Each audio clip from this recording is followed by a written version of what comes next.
Blessings on me, blessings on me. Everywhere I go, they'll be. Everywhere I go, they'll be. Blessings on me, blessings on me. Everywhere I go, they'll be. Everywhere I go, I can feel it. I can feel it. See His blessings all around me in every season, and I'm more than grateful. In the good times, in the bad times, oh, I count them, 'cause I know they're never stopping, and I know God is for me. His love, His love, His love all around me. He gives me more than I need. He makes my life oh so sweet. He makes my heart feel so free. Yeah. Blessings on me, blessings on me. Everywhere I go, they'll be. Everywhere I go, they'll be. Blessings on me, blessings on me. Everywhere I go, they'll be. Everywhere I go, I can feel it. I can feel it. I can see your blessings, and everything I do is like I'm special, yeah. You're the one that I run to when it's ghetto, yeah. I can see your blessings, 'cause you take my life and make it better, yeah. Never giving me more than I can handle, but still providing everyone. And I'm living in your blessings, covered in your holy, no more stressing, yeah. On you I am dependent, sticking to your word, so I live in your blessings. Blessings on me, blessings on me. Everywhere I go, they'll be. Everywhere I go, they'll be. Blessings on me, blessings on me. Everywhere I go, they'll be. Everywhere I go, I can feel it. Blessings and blessings and blessings on me. Blessings on blessings on me. I can blessings on me. We listen and we don't judge. I once took a pen from the office. We listen and we don't judge. I have a folder on my desktop called reports, but it's really just memes. We listen and we don't judge. I technically don't work here. I made a fake ID badge and just started showing up to meetings. I even got myself on the payroll. And then I was like, well, how many of me can I get on the payroll? 9. The answer is 9. I'm receiving the paychecks of 9 people. And I even give myself a Christmas bonus. A few months ago, there was an auditor that came by and started asking questions. So I lured him down to the basement and tied him up down there. He's been down there for a while. I actually haven't really visited him in a few days. I think he's okay, though. We listen and we don't judge. You should go check on it. Yeah, I gotta go. I'm gonna call the cops. Go call the cops.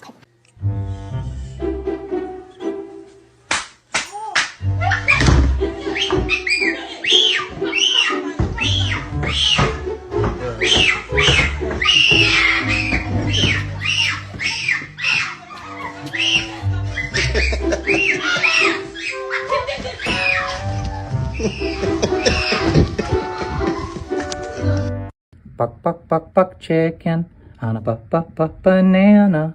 Buck, buck, buck, buck chicken in a buck, buck, buck bandana.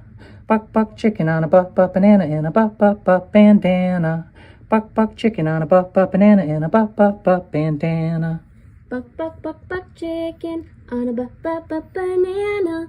Buck, buck, buck, buck chicken in a buck, buck, buck bandana.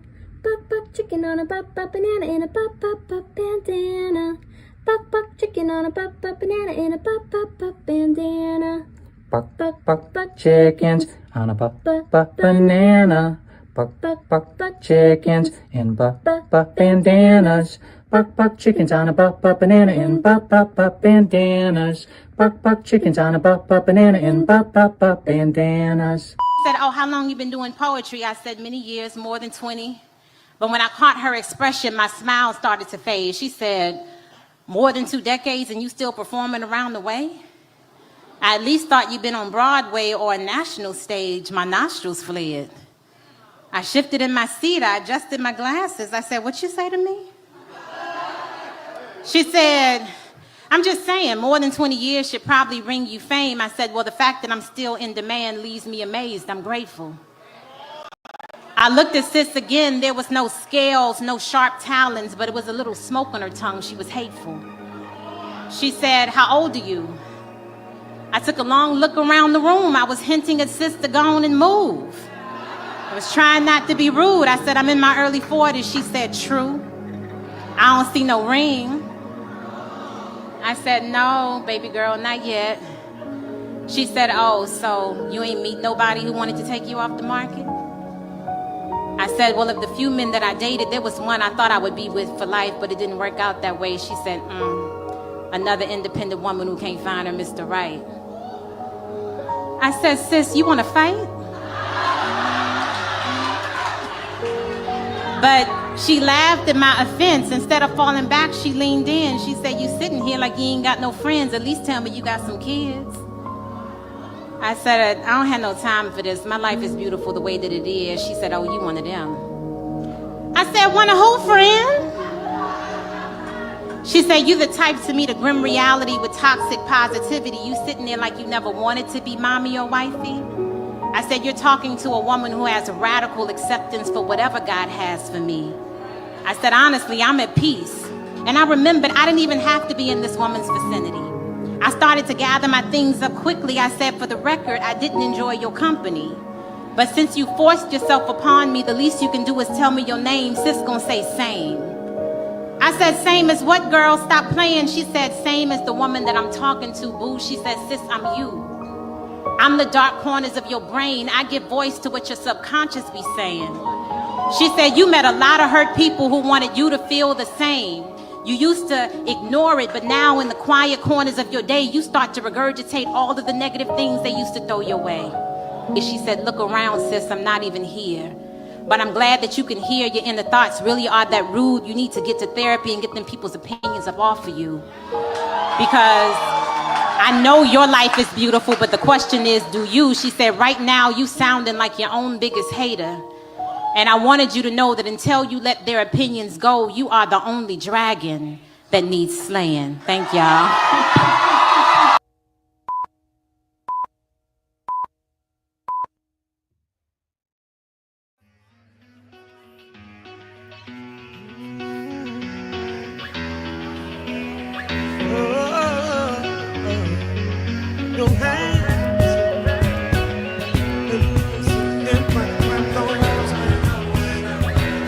Y'all repeat after what we say.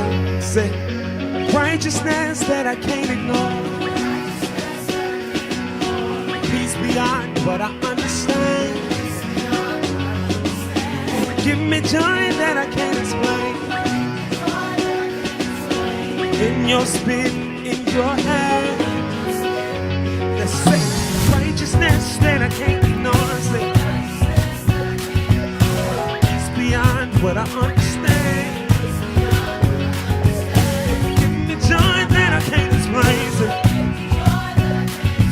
It's in your spirit, in your hand. Say with us, say, your kingdom. Say, your glory.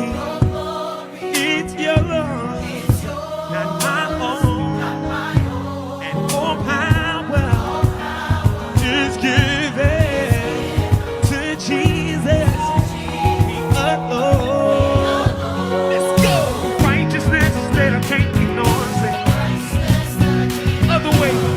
Beyond what I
yours, not my own.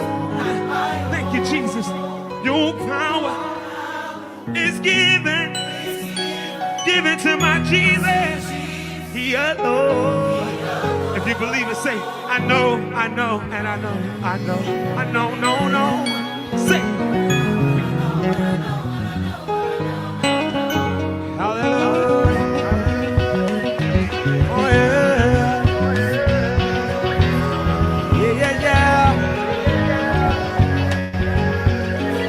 Yeah. I said,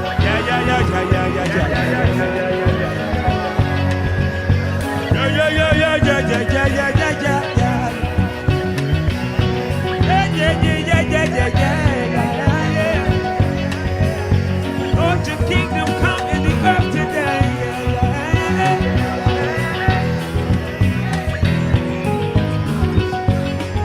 I don't care who goes into the White House, no. Because your kingdom is still your kingdom.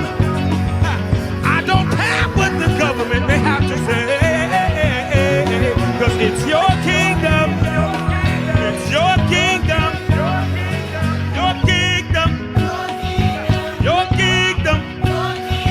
Your kingdom. Your kingdom. Yeah.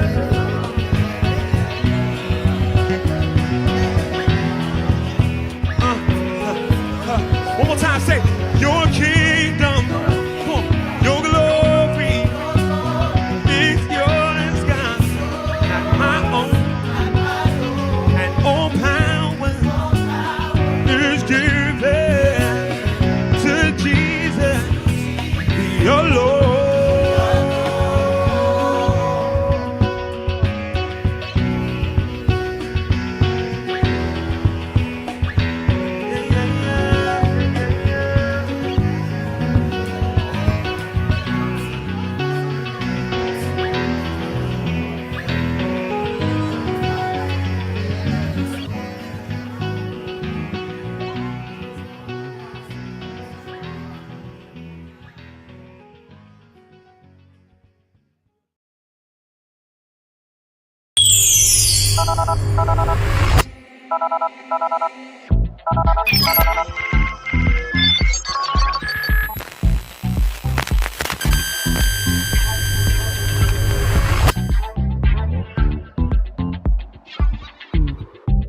What's up, everybody? What's up, y'all? What's up? Good morning to everybody here. Good morning to all of you Lock Stars. Glad to see all of y'all. Welcome to Zeke Live in the Morning with your host. I'm your host, Zeke Lock, and of course, y'all know I got my peeps, Eric Rideout, Rich Holmes, Be Rich, that's what we got to call him, Be Rich, and Rhonda on the rocks. But Eric's not with us this week. Eric is, of course, out of town traveling for work. So y'all stuck with me today, huh? Anyways, good to see y'all on August the 6th, this Wednesday, this hump day. We done made it to the middle of the week. So it's the middle of the week and we are here. And we done made it, y'all. We done made it a few more days, a couple more days on this journey. And I think we've been encouraging ourselves for the last couple of weeks. And so hopefully these last couple of days have not only been encouraging to you, but hopefully these last few days have been, making you want to get up, making you want to do some motion, making you want to switch some things around. And so that's what we all about these last couple of weeks over here at Zeke Live in the Morning. So thank y'all for locking in with us. And like I say every day, it's a great way to start your day. And so, I don't take that lightly at all. Shout out to everybody who is here on the YouTube side. And as well as all of those who are here on the Facebook side. I will say this much: for whatever reason, yesterday we lost our stream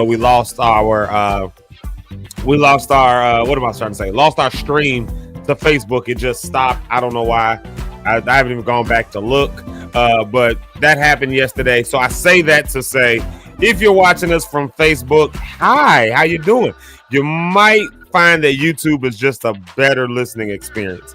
It's a little more stable, especially when we play song breaks. Some songs, Facebook just makes us, they just shut us off. And, So when it happens, it's just kind of like, well, I guess we lost Facebook. Anyway, so that's that happened yesterday. It's happened before. I'm sure it won't be the last time it happens because we play the stuff we like over here. But YouTube is not as quick to shut us down. So I'll say that to say, for a live listening experience, YouTube is the better route to go. And with all of that in mind, you can follow us on YouTube right there. Y'all see that title right up there. So if you're on the Facebook side, check us out on YouTube. It's right up there. Zeke Locke'd, that's where we're streaming to. And then you can also like us, like the comment. Like the cast. There we go. Like the stream, and then you can subscribe and turn on notifications. And then, if you're on the Facebook side, don't be afraid to follow. You're there anyways. Might as well follow. New music and stuff is coming out this year, and we are all holding each other responsible or accountable this year, including everybody holding me accountable. So there you have it. Thank y'all for being here, though. I appreciate all of y'all for being here, whichever way you're viewing, whichever way you're watching. We love you. We appreciate you for being here. And man, I gotta tell y'all, like I say every day, this is a great way to start your day. But I got to tell y'all, man, this week has been really, really encouraging. And I really do hope that it's been encouraging for y'all as well. I hope that it's been, like I said, something that's made you want to get up, get moving, just keep going forward. I hope that it's been something that makes you want to do that. And if it hasn't been that, then, then go back on it and just keep regurgitating it until it gets down on the inside of you that you want to keep moving, you want to keep pressing, you want to keep going, because we got stuff to do out here, y'all. So let's start it right here. I'll start it right here, since we're talking about being on the other side of it, the other side of the stress, the other side of the depression, the other side of the sickness, the other side of the dark seasons in life. Since we're talking about that, I think I got to start it with this one right here. Hold on a second. I got to change the track for this. Hold on. All right. This is the track. My wife is home, y'all. My wife came home last night. She is downstairs. Yeah, that's right. My wife. Yeah, y'all give it up for my wife, Miss Sticks. She is here, back at the house. And so, of course, I'm keeping an eye on her, make sure everything is all well. But I'm not at a hospital making sure she's all well. So this is good. I'm excited about that. Because I told you I was getting a little lonely around these parts. I ain't even gonna hold you. It was getting, you get married so you can be by yourself up in the house. So I'm glad that my wife is home. So thank y'all for everyone who gave prayers, everyone who gave a kind word, everyone who gave, like Mama Pastor Cynthia Cohen gave us a couple dollars, just thank you to everyone who gave something, who just checked in and just made sure I was all right, made sure she was all right. I mean, that stuff goes a really long way. I can't even lie to you. That stuff goes a long way. And so I do appreciate all of y'all's kind words every day for these past over 2 weeks. Yeah, it was over 2 weeks. Monday made 2 weeks. So it was 2 weeks in a day that she was in there. So like I said, thank y'all. 15 days in the hospital is half a month. That's half a month in the hospital. So thank y'all. Thank y'all very much. Like I said, she's home. She's downstairs right now. Actually, she has it on. Hey, babe. She got it on the TV. She watching me on the TV downstairs. So y'all, wave to my wife, send us some love, some roses or something. I don't know. Just to let her know that we're glad she's home. I'm glad she's home. I'll probably be in a better headspace and this time next week. All stays well. I'll be in a better headspace this time next week, and you should have a better Zeke Live in the Morning experience. Anyway, so yeah, again, thank y'all so much. But I mean, here we are on the other side of it. Like I said, man, there's, that's the name of the show. It's the other side. We are on what I believe to be the other side of it, And it was just a rough patch. We'll have her up here. We'll talk about sickle cell one day and all that stuff like that when she's feeling a little bit better. So y'all can maybe understand what some of that journey looks like, on the other side of it with this hospital stay. But at the same time, like still having to go through it, from time to time. And so, you just keep pressing. You just learn lessons and keep it moving, keep it going. And that is the goal for us. That's the goal for us. And so, y'all just keep us lifted up in prayer. But what things have y'all been having to go through that have now brought you to the other side of it, if we call it that, the other side of it. You know what I mean? Like some of us have been through some dark seasons. I'm telling y'all, this was a little bit of a dark season in there. It was a little bit of a dark season in there. Nobody wants to watch their wife like seizuring out and all that stuff. And like I said, we'll talk about that when she comes on. Nobody wants to see that or feel that or hear that or be in the midst of that, for half a month. But there we were, So like I said, thank y'all so much for just the good vibes, good energy, good prayers. Those of y'all who are prayer warriors, thank y'all for doing that. Those of y'all who just think kind thoughts, thank you for at least doing that. Those of y'all who just watching from afar, but at least you wishing that things go better. Thank you for at least doing that. I appreciate you. I appreciate all of it. And like I said, those who did physical, tangible things to show love. Like I said, Sister Cometa and Crescenda, they took me to breakfast one day last week. Just make sure I was eating something. I mean, just little stuff like that you don't realize really goes such a long way. It goes such a long way. And, I'm really grateful for it. You realize that people really love you. Me and we were driving yesterday. So we got this thing when my wife gets out of, when she gets out of like the hospital or something like that, we got this thing. We'll take a drive, because after you've been in the hospital, locked up, cooped up, like you're in a jail cell or something, after you've done that for over 2 weeks, like, hey, you know what I mean?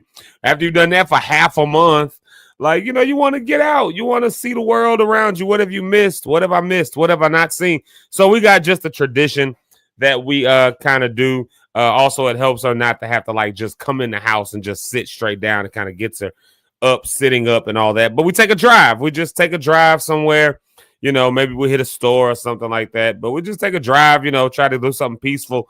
And yesterday we did one of that. We just took a drive. We went over by Lord Jesus, where did we go? Wolf Lake. If you've never been, by the way, if you're in Chicago, Northwest Indiana, and you've never gone over by Wolf Lake, specifically on the Chicago side, and I can never think of what the name of the park is. There's a whole park over there on Wolf Lake in Chicago. It's over east, like way far south, like in the avenues, like off Avenue O, like so it's that far east. But if you've never been over there, oh my God, it's gorgeous, it's peaceful.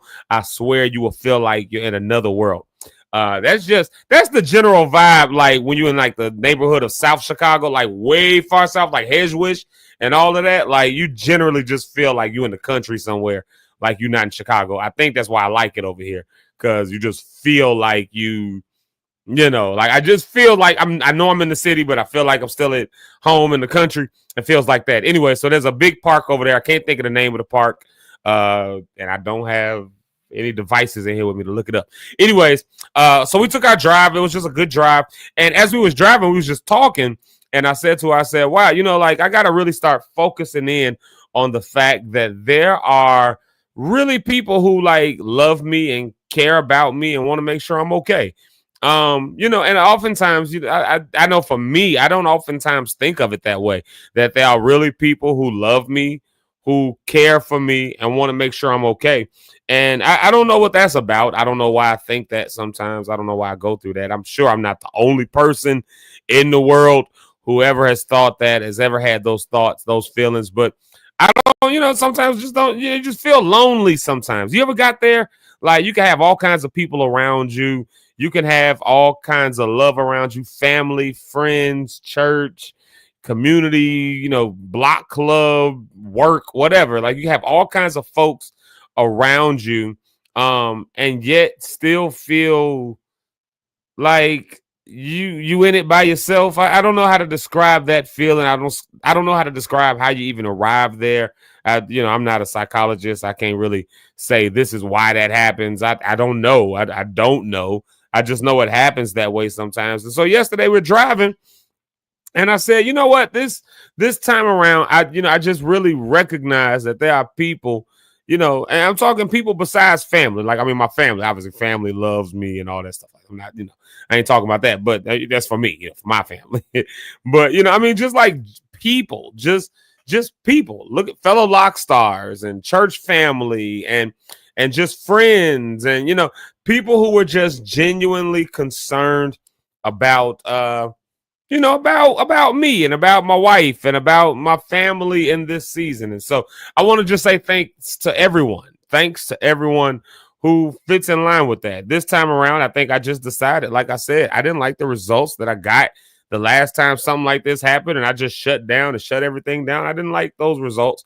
So I figured I'd just go for some new results and try something different. And so this time, instead of thinking about maybe all the reasons why I feel lonely or if I feel, instead of thinking about that, I just chose to look at a different angle. I chose to look and see the people who actually love me and care for me and genuinely want to know that I'm okay. And, just like they, I guess everybody got their haters. I'm not saying, I don't know. Maybe I got haters. Maybe I don't. I don't know.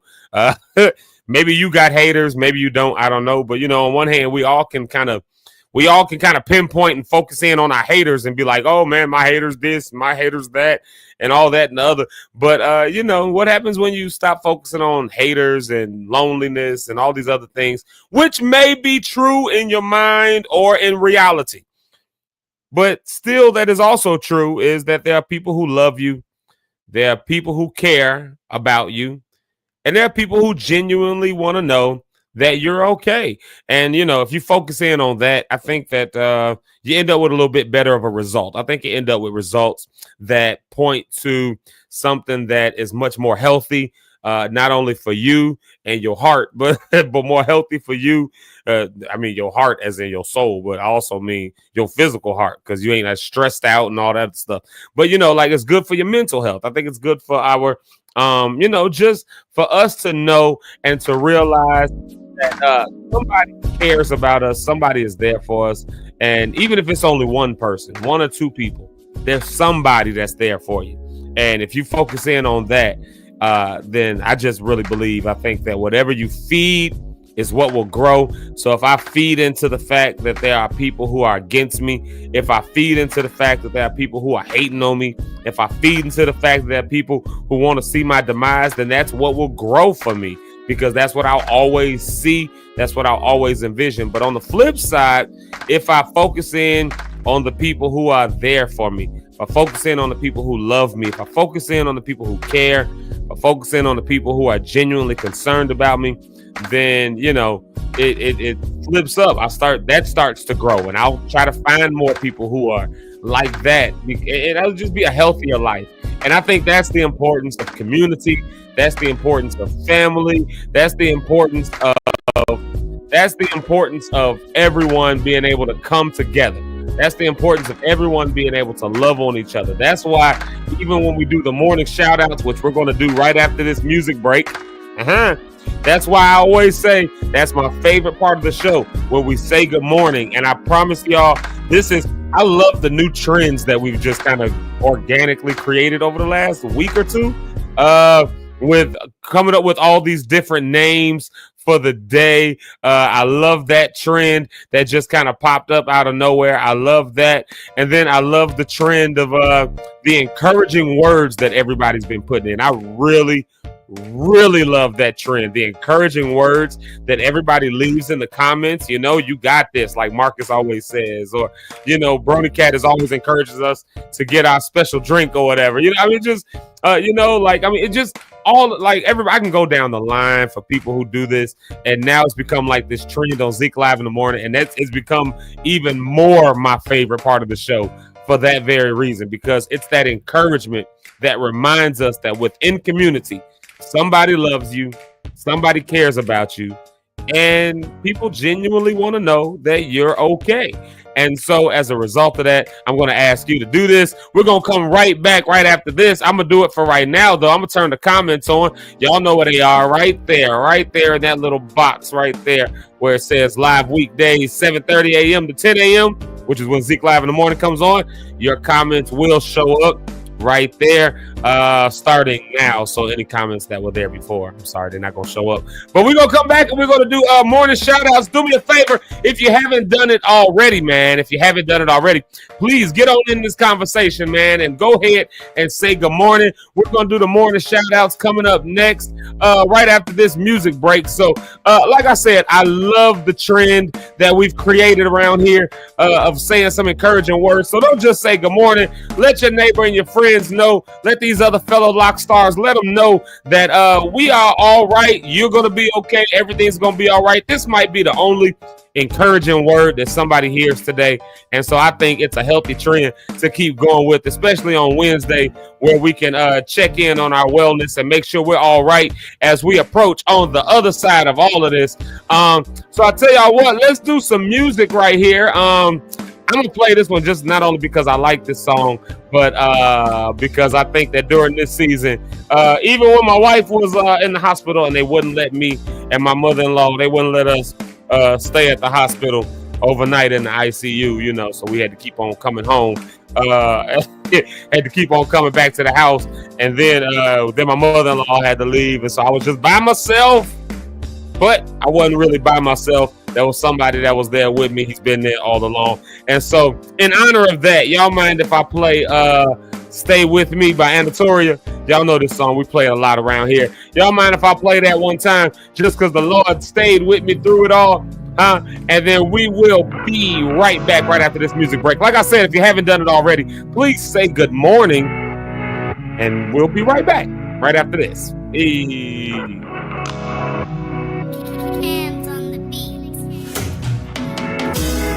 It's within my nature. Sometimes when I live righteously and holy, why do I have to go astray? Forever want your eyes on me. Mwari inindo funga kuti natata papi. It's all me, I know.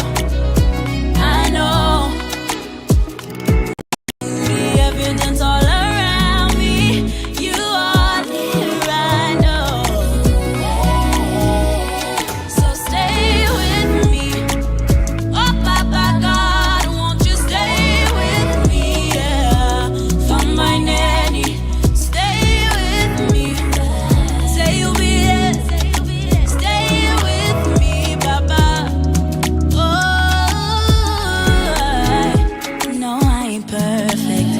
Obstacles will test my faith, inhibiting purpose. I tripped up one too many times. When I fall, Munoti, I'll rise again. Did you see Mugaje? Irindo fungakuti, natata papi. It's all me, I know. The evidence all around me. You are near, I know. So stay with me. Oh, Papa God, won't you stay with me? Yeah. From my nanny, stay with me. Say you'll be there. Stay with me, Papa.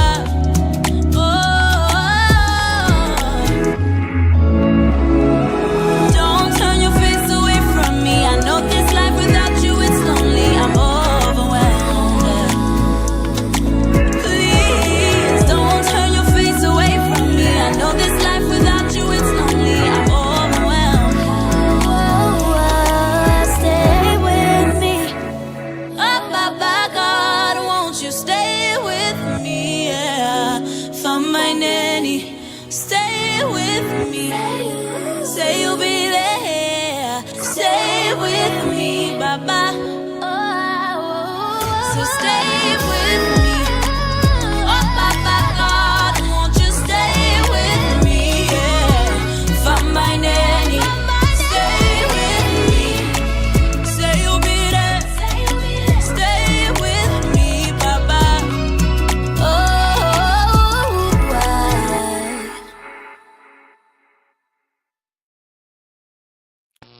This one is for you, babe. Welcome home. This one is for you. This is for my wife, y'all. This is for her. Act like y'all like this one. Promise me love, sometimes seem like it's taking way too long trying to decide. Should I stay? Should I move on? Won't be right.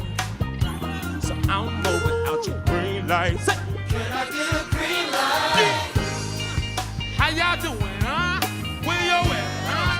Can I get a green light? If you waiting on the Lord, God, you take a matters word. What you say, huh? Yo, say, can I get a green light? See, I want everything. I want everything. You promise me love. Seems like it's taking way too long. Seems like it's taking way too long trying to decide. Should I stay? Should I move on? Wanna be right. So I don't move. Can I get a green light? How y'all doing, huh? Where y'all at, huh? Can I get a green light? And if you're waiting on the Lord, God, you take a better word. What you say, huh? Can I get a green light? When the whole world jumping. Can I get a green light? What I'm feeling doing nothing. Can I get a green light? I said a one, but till I hear you saying something. Lord, I wonder. Can I get a green light? Yeah. 'Cause I'm moving to your life, place. 'Cause I'm moving to your life, place. So I'm moving to your green light. To your green light. To this verse now. Altos, say. Come on, Altos. Flip it.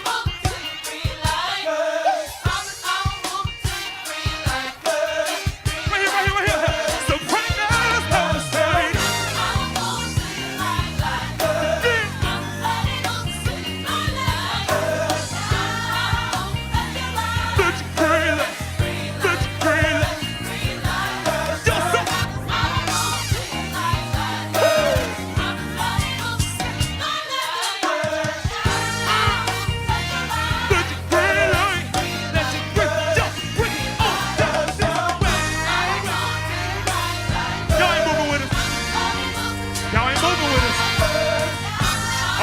I feel you. If you really into that thing, get it real. Everybody, sit. Soprano, sit. Everybody say it one time.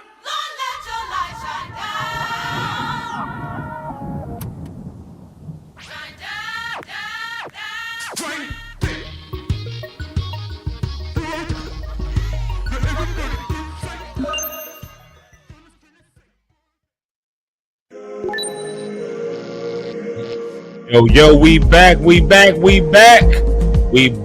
Okay, I had to play that one for my wife, y'all.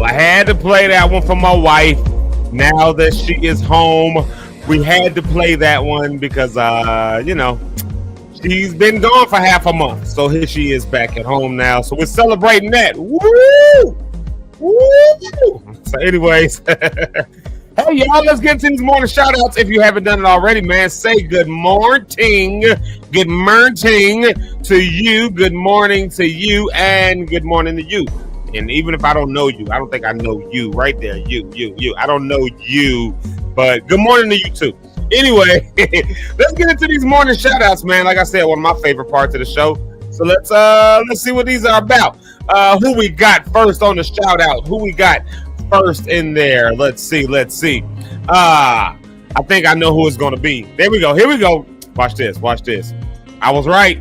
It's our man's DJ Red, Marcus Johnson, for another first comment of the day. There he is right there. It says, good morning, blessed people. Here we go with the names. Here we go. It's World Class Wednesday. That's the first name on the line. World Class Wednesday. You are a winner, so shine bright. Maybe I guess we got to call it Winter Wednesday as well. So look at that. Maybe Marcus gave us two names. Same thing happened yesterday, right? You're a winner, so shine bright. Tune in, Zeke Live in the morning. Like, share, subscribe. Do it now. And then don't forget these words that he always tells you. You got this. You got this. So what we got two of them so far.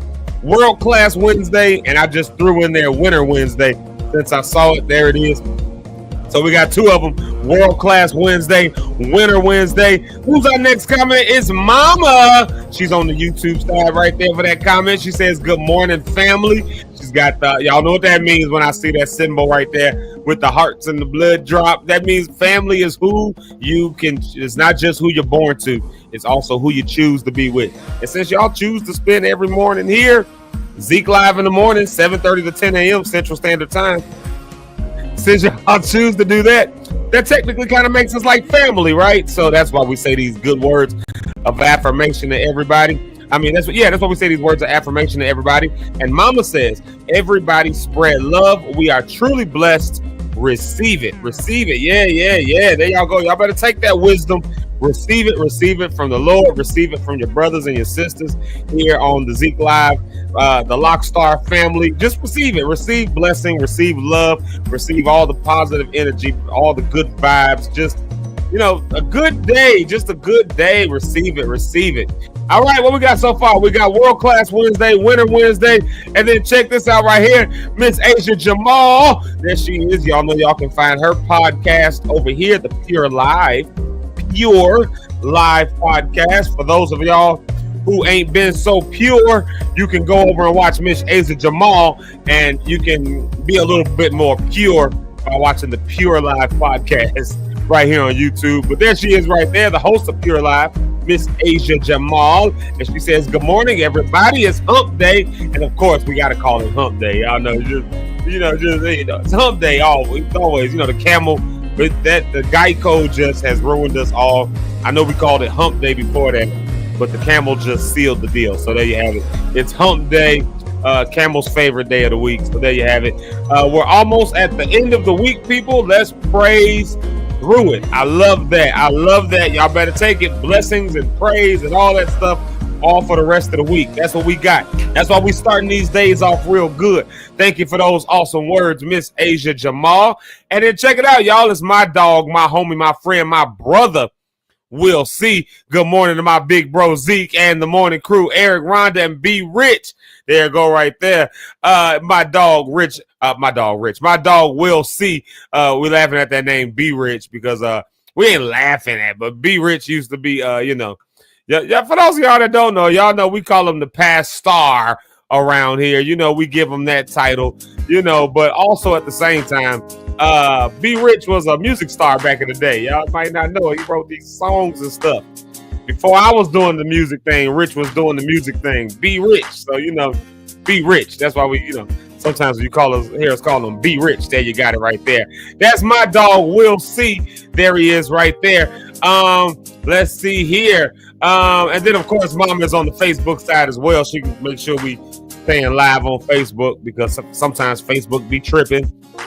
That's why I tell y'all, make sure you subscribe and turn on your notifications on YouTube because Facebook be tripping, man, shutting us down sometimes, depending on a song we play, or just sometimes it's just not stable and it just goes off. That's a whole thing that's happened before. So, like not even because of a song, it just went off. It just decided not to be on no more. So Mama keep us on there, but she says, hey, let's make the most of it. Remember we talked about doing the most? Sometimes doing the most is the ultimate goal, like doing the most wins, doing the most money, doing the most push-ups in a contest. I mean, I don't know. Eating the most hot dogs. I mean, like in a hot dog eating contest. I don't know. Doing the most, because it always gets a negative connotation. But let's take the negative connotation out of doing the most, and let's say that if you're doing the most, it's doing the most good stuff. And that's how we're going into this week. And then here's my girl, Miss Brony Cat. There she is right there. Bronya says, good morning, Lockstars. It's Wellness Wednesday. We back on the W Wednesdays. We got, oh God, I forgot already. World Class Wednesday, Winter Wednesday, Wellness Wednesday, and of course we'll throw in there the classic Hump Day. We'll throw that one in there as well. And then Brody Cat asked this question to everybody: how's your heart? How's your mind? How are your goals shaping up? And that's a question that's been on us all throughout this week. But y'all know she always got to give us the church announcement, lady announcement. So there she is right there. Welcome to Zeke Live in the Morning with host Zeke Locke, Eric Rideout, Rich Holmes, Rhonda Cohen. Grab your routine drink. Oh, some of y'all got a routine. I like that. Grab your routine drink and let's get to the other side. So, she puts the comment every day what we're drinking, and so I still ain't got no coffee. Now, my wife just got home yesterday. We could have went to the store, but we didn't. Actually, I did go to the store. I just forgot to get coffee when I went in there because I just wanted a snack. So I went in and got a snack and didn't get coffee. I was very short-sighted about that. So I woke up this morning just like, but my wife did order me some coffee, so I'll have a delivery of coffee today.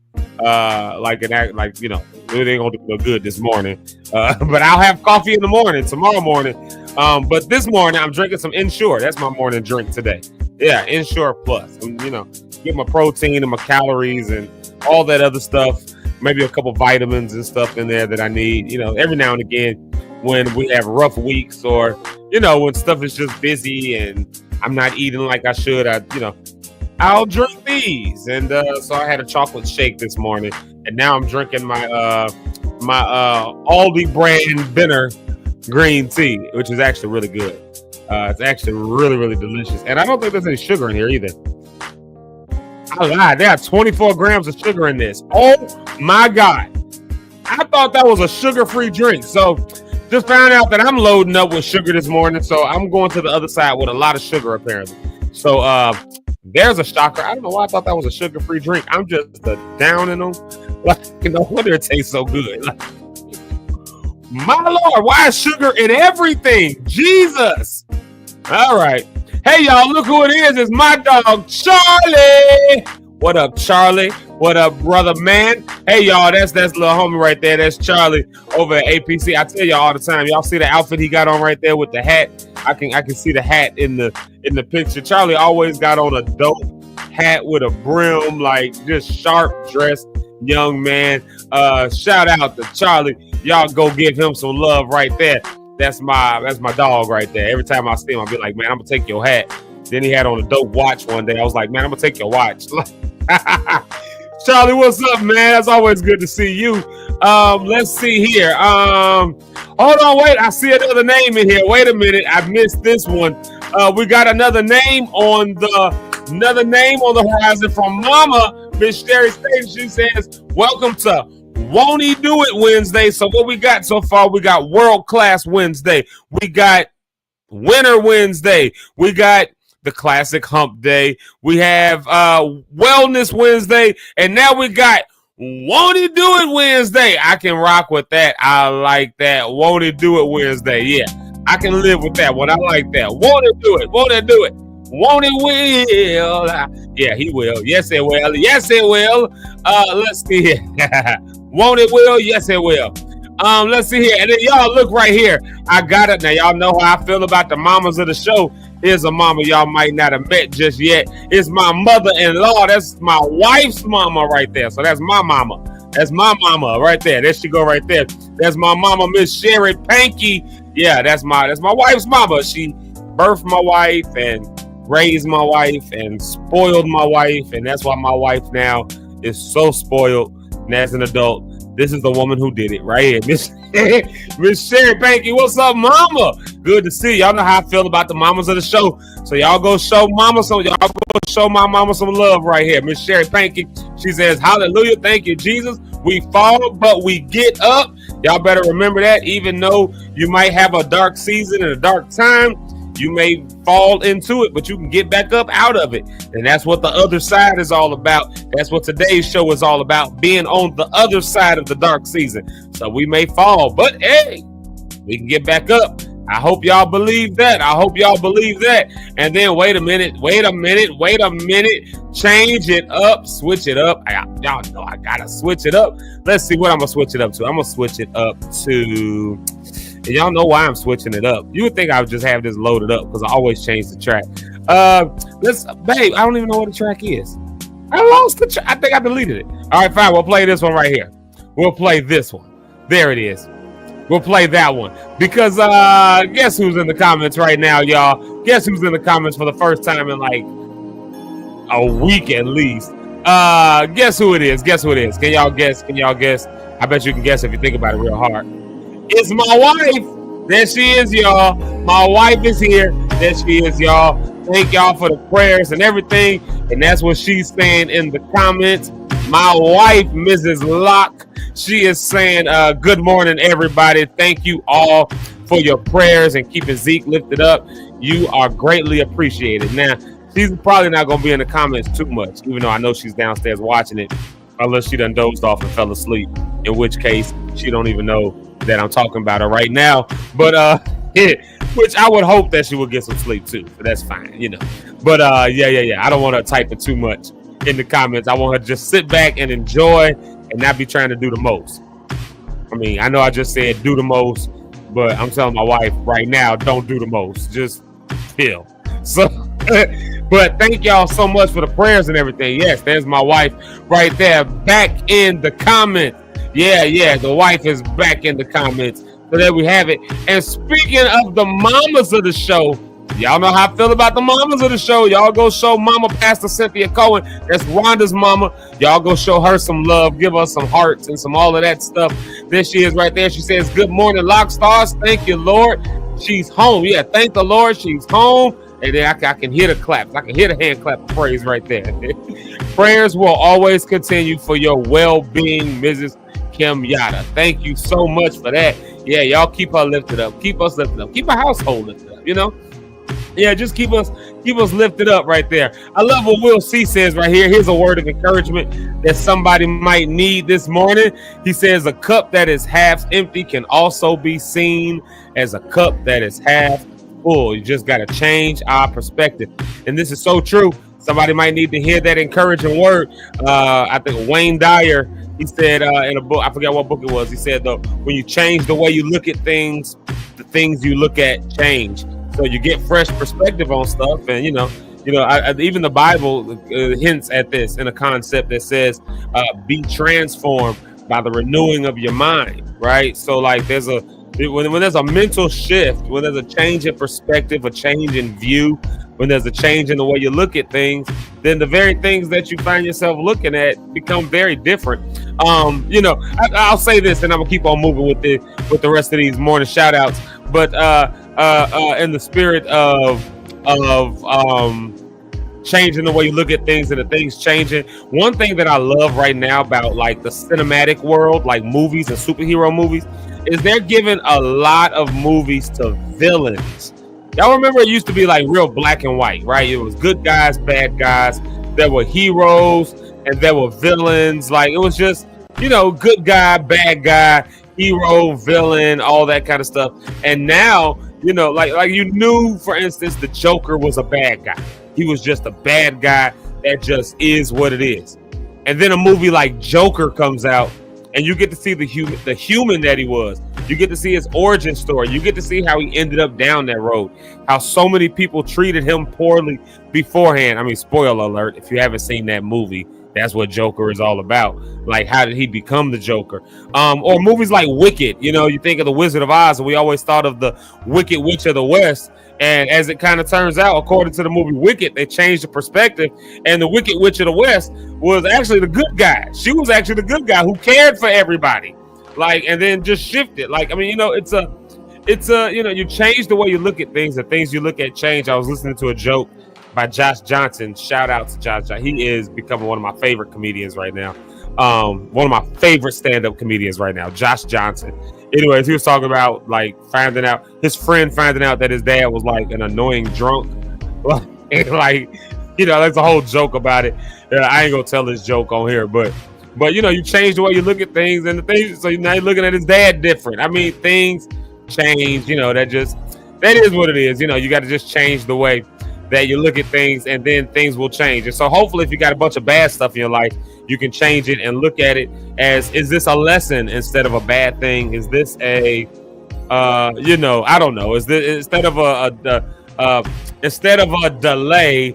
Is this a perfecting time? Like it just needed a little more time to perfect. Like if I put you on this airplane right now, while it's got this issue with the wheel, we can take off on time, but I can't guarantee what the landing is going to be like. So if you just let us delay it for about 30 minutes, we can make sure the wheel is okay so that when you get on the other side, you'll be all right.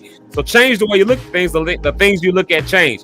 A cup that is half empty can also be seen as a cup that's half full. Thank you for those words. We'll see. And then here's my sister-in-law right here. That's my wife's older sister right there. My family is here, y'all. My wife's family is watching this morning. Hey, that's Kiki right there, Mrs. Lakia Jefferson, aka Kiki. That's what we call her. Yeah, that's my big sister right there. Y'all go show my big sister some love. She's on the Facebook side over there. So if you're on the Facebook side with her, just show her some love, give her some hearts and stuff like that, because she is a exceptionally busy woman. And I know she still worries about her little sister, her little spoiled sister. My wife is so spoiled, y'all. I just want y'all to know that my wife is spoiled. I'm just saying that, Mama. I'm just letting you know, your daughter, I love her. I put a ring on it. She just spoiled though. That's all I'm saying. She's spoiled. Anyway, y'all show my sister some love right there, man. My sister Kiki right there on the screen. Y'all show her some love. And let's see. Speaking of the mamas of the show, y'all know how I feel about the mamas of the show. This is Eric's mama, Mrs. JP Rideout. Y'all go show her some love. There it is right there. I love it when she types it. Good morning, everybody. Y'all know when I see that everybody in all caps, that means what I think it means is everybody, that no matter who you are, red, white, purple, blue, like it doesn't matter. It don't matter if you're male, female, if you some other pronoun, whatever, you're a saint, or ain't anybody in between. At the end of the day, you belong to God. We'll let him sort out the rest. And regardless of what you got going on, whether you're happy or sad, whether you're upset, or you need to scratch your booty and get glad, at the end of the day, you are somebody. So the way I read it is good morning to everybody. Y'all better find that love right there. And then I got to say thank you to Mama right here for saying welcome home to my wife. She's saying welcome home, Mrs. Locke. And I got to tell y'all, it is still weird to see that written out, Mrs. Locke. It's still weird to see that. Like, of course, I grew up and my mom's last name is Dyson. My mom remarried, so I always saw Dyson, Thompson Dyson written down. And my stepmom, she carries her maiden name. And then I never called like my auntie Ms. Locke. I mean, I would just call her Auntie Angie. Hey, Auntie Angie, if you're watching. Like, you know what I mean? Like, so the only person I ever heard get called Ms. Locke was my granny. Like, so it still throws me when I be like, good morning, Ms. Locke, or Sister Locke, or all that. I be like, my God, I'm still getting used to it. Like, not saying I don't like it. I'm just saying I'm just getting used to it. It's a new thing. But thank you, Mama, for those kind words and for wishing my wife a welcome home, a happy welcome back home. Y'all know how I feel about the mamas of the show. Y'all go show Mama some love over there. And I think we got another name on the hand. We got another name, y'all. Ding, ding. I wish I had a bell in here. I could just ding, ding, ding, ding, ding. Another name. We got Watchful Wednesday. Lock stars, let's stay alert, observant, and vigilant, aware of Satan's devices and strategies. Y'all just got a sermon right there. You just got a sermon. Can I tag team on your mama? Pastor Cynthia Cohen? She says you got to watch out. She says it's Watchful Wednesday. Even scripture, Jesus wanted the disciples to do two things. He wanted them to pray.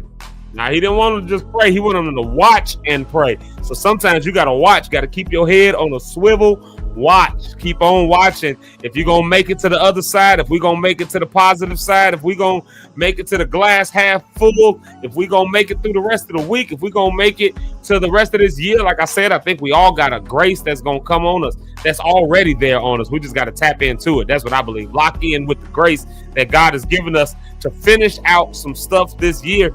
If you're going to do it, then the first thing you got to make sure you're doing as well is watch it. Keeping your eyes peeled, keeping your head on the swivel. So Watchful Wednesday. Thank you for that reminder, Mama. What we got so far? We got World Class Wednesday, Winning Wednesday, Wellness Wednesday, Work It Out Wednesday, Watchful Wednesday. And then we got, of course, the classic Hump Day. Yeah, there it is right there. Here's my auntie Regina. Y'all show my auntie some love. First off, she's saying good morning to me. Thank you, auntie. I love you. Y'all show my auntie some love and saying good morning to the Lock Stars family. I love that we've evolved from just calling ourselves Lock Stars to calling ourselves Lock Stars family. Ain't that crazy? We just did that. I don't know if that's organic, if I just say it all the time and that everybody does it, but whatever way it is, I love seeing it. So there's my auntie saying good morning to the Lock Stars family. But look at this. We got 2 more names on us. Witty and Wise Wednesday. Ooh, I like that. I'm going to split them up into 2 so we can say we got more names. There you go. So we got World Class Wednesday, Winning Wednesday. Oh God, what else was it? Brody Cat, I can see it right there. Wellness Wednesday, Won't He Do It Wednesday, Watchful Wednesday, Witty Wednesday, Wise Wednesday. Auntie Regina with the twofer, and then we got a hump day. Boom, there it is right there. yeah. Okay, and then I can take this one, Marcus. I can take this one. It's Wife Wednesday, celebrating the wife being back home. All right, we're going to add that one to the mix. I think we're going to hit 10 today, y'all. I think we're going to hit, is that 8? That's 8 right there. Okay, we're going to hit 10, though. Watch this. Wife Wednesday. I'm throwing that in there. It's Wife Wednesday. Yes, and then look, babe. Mama is saying, hey, Sticks. There it is right there. My auntie Regina is saying, welcome home, niece. So she's saying, welcome home. And then look who it is. It's my bro, my friend, my dog, Smith Baptiste. And I love this right here. Look at this. See what I'm talking about? I just called your name in prayer. You see that? When your friends, get you friends that pray for y'all. Listen, if you're going to make it to the other side, get you some friends that will call your name in prayer, even if they don't know everything that's going on. Because I know Smith got a ton of things going on. And I know anybody, by the way, I did not get my phone fixed yesterday, y'all. My wife ended up coming home. So we had to, and I won't tell maybe I'll tell a little bit later, a little bit of the story when I got there. Nothing bad. It just threw my day off. So I didn't get my phone fixed like this, but she came home. So we good there. She came home. So we're good on that front. But but like I said, get you some friends who will call out your name in prayer, who will like lift it up. Because if Smith tried to call me, there's no way I could have answered. For the one reason, because I don't got a phone, but I can still answer on FaceTime and on my iPad as long as I'm around Wi-Fi. I don't got the iPad with the cell plan, so I got to be around Wi-Fi. But if you got an Apple device, you can still reach out to me. So I've still been in communication with people with Apple devices. It's just these Android users, and my friend Smith Baptiste is an avid Galaxy user. Which I used to be. So we on that. I'm still on the page, which I just switched over to the dark side. Come on over to the other side of it. Let's see here. Let's get one more in here. It is my sister, my girl, Miss Jamaica Lachey. She says, good morning, all. It's Woke Up Chosen Wednesday. What is that? Are we at 8? Is that 8? We're going to call them out. Let's see. Woke Up Chosen Wednesday. Today is not random. You were chosen to be here. You are worth it. I'm going to add that to it. Worth it Wednesday. And it says, welcome home, Sticks. If no one else loves you, remember I do. That's what Jamaica Lachey is telling y'all.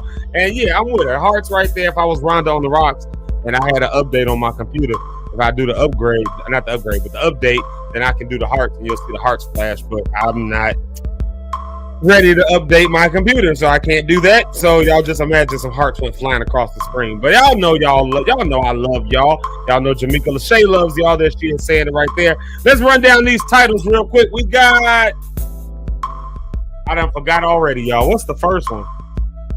Lord Jesus, what is the first one? I said it, wrote them down. Marcus, what did you say first? Let's just scroll up there. World Class. How'd I miss that? World Class Wednesday. Winner Wednesday. Let's see here. Hold on, wait. I need a track for this. I need a dope track for this. Give me this one right here. Yeah. Let's see here. We got World Class Wednesday. We got Winner Wednesday. We got y'all remind me. Well, shoot, y'all can't remind me because y'all not here. Wellness Wednesday, See, this is where it's getting a whole bunch of them. Wellness Wednesday, Won't He Do It Wednesday, Witty Wednesday, Wise Wednesday, Welcome Wednesday. I'm just throwing that one in there. Welcome Home Wednesday, Wife Wednesday. I know I missed something. I know I'm missing like 4 or 5 of them. Watchful Wednesday. Oh yeah, I'm gonna throw this one in there. Way Up Wednesday. We way up, way up, way. We way up on the other side of it Wednesday, and I feel like I missed maybe 2 of them. But also there is, there is Hump Day. Of course, we got the classic Hump Day as well. So there you go, right there. And then so we got all those W Wednesdays. I feel like I missed another one. Tamika said something else in there that I threw out. What was it? Woke Up Wednesday. Worth It. There it was. Worth It Wednesday. See, we cracked the 10. We cracked the 10 Wednesdays. We are there. As Smith said, do right Wednesday. So do right Wednesday. If you don't remember nothing else, Smith said do right. And then y'all know how I feel about the mamas of the show. The mamas. Speaking of the mamas, here's the mama of the show. The mama of the show. My mama, Dr. Lisa Dyson. Y'all go show my mama some love. And if my mom is watching, that might mean my dad is watching too, even though my mom got him hooked up so he can watch on his own device now. So say hi to I'm saying hi to my dad and my mom. Y'all show my mama some love. Mom, I haven't called you yet because I haven't been. I got to call everybody really. But we are home. Sticks is home, mama. I'm letting you know that right here, right now. I didn't call you last night when we got in. We kind of just got in, got settled. I took her for a drive. We went way out. And then I, got home. We got settled and situated and moving around. I was still moving around a bit. But now we're here in the morning and I am exhausted, but my wife is home. So just so you know that much, mama, there you are. So y'all show my mama some love. That's my mommy. That's the lady who raised me. That's the lady who birthed me. That's the lady who, on December 1st, 1983, the doctor said you would come out on that day. That's what they told my mom. The doctor told her. The doctor prophesied to my mom that she would bear a son on December 1st, 1983. And that's exactly what went down. So, y'all thank my mama for for Zeke Live in the morning. So there you go. So there you have it. Jamaica Lachey. Oh my Lord, get your mind out of the gutter. The mamas are here this morning. Me and my wife don't do stuff like that. We love the Lord around here. We don't. Me and my wife love the Lord around here. We don't be doing settled stuff. Mama, ignore Jamaica Lachey. She got her mind in the gutter. Oh, good. Okay. Sticks told you last night. Okay. That means because I fell asleep for a minute. I ain't gonna lie. We were sitting on the couch and I fell asleep for like 2 hours. I was like out of there. I woke up like, just like knocked out. Yeah. Like once we got home, like 2 hours just gone. Hey y'all, thanks for joining in to the morning shout outs. Let's do this. Let's play a little bit of musical. Let's play a little bit of music. You know what? Let's do this. I like this song because he's a brother of ours. And I like it because it speaks to us. It speaks to us. Merv Hammond with the I'll Be Okay. Broken Vessel music. Yeah, let's give it up for Broken Vessel music for I'll Be Okay. I love this video. I love it. And part of the reason I love it so much is because I think it just speaks to our situations. Things do end up working out all right. And if nobody else got a testimony today, I'll let y'all know it's a testimony coming out of my household because my wife is home. Things could have gone a different way. Y'all heard me telling the story. I was a little bit vocal about it as stuff was going on, but things turned out and worked out a different way. So all that to say, we'll be okay. And so here it is, Broken Vessel music with We'll Be Okay. And maybe we'll just call it that. We'll Be Okay Wednesday. How about that, huh? Merv Hammond, give us some music. Yeah. You're a child of the King, and his love is supreme. Said he knows your days and he knows your nights. You were more than just an spy. It cannot be described how you feeling with pride when you choose to walk at his side and under his care. You Sometimes this life will go after your smile. Try to pull that away from you. Oh, but don't allow the pressure to make you forget who you are. Beloved, be encouraged.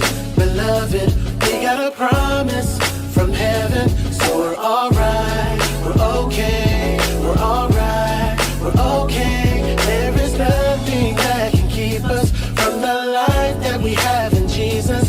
So we're alright, we're okay, we're alright, we'll be okay. Be encouraged.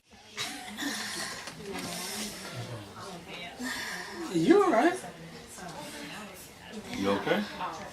And my lupus is acting up. So I'll be alright. I'll be okay. I'm standing on your promises, you haven't failed me yet. You're not a man that you should lie, so I never fret. I'm so encouraged, you gave me courage, you comfort me. With the still small voice, you said you never leave. From that moment on, I knew everything was okay. Cause you conquered everything, even death in the grave. Now who am I that you should love me and have in my praise? When it comes to your ways, Lord, I'm so amazed. You remain the same, yet daily you're brand new. When I think about it, nothing compares to you. Not gold, diamonds, and pearls, Lord, I adore you. The Prince of Peace, remove the thief from this temple. You're the Lord and King of Kings upon the throne. I give you glory, and glory is God and God alone. Your love is unconditional, I gotta let the world know. Nothing can separate us, no matter where I go. Encouraged, beloved, we got a promise from heaven. So we're alright, we're okay, we're alright, we're okay. There is nothing that can keep us from the life that we have in Jesus. So we're alright, we're okay, we're alright, we'll be okay. Be encouraged, beloved, we got a promise from heaven. So we're alright, we're okay, we're alright, we're okay. There is nothing that can keep us from the life that we have in Jesus. So we're alright, we're okay, we're alright, we'll be okay. But there are times when I forget this and I give in to pressure and I make mistakes. Tell me, what should I do? Sometimes it's a relapse. If you relapse, gotta retrack. If you retrack, it'll lead back to the King that'll bring peace back. With your peace back, you can think right. When you think right, you can see light. With the right sight, then your life's tight and your Christ walk will be alright. Alright.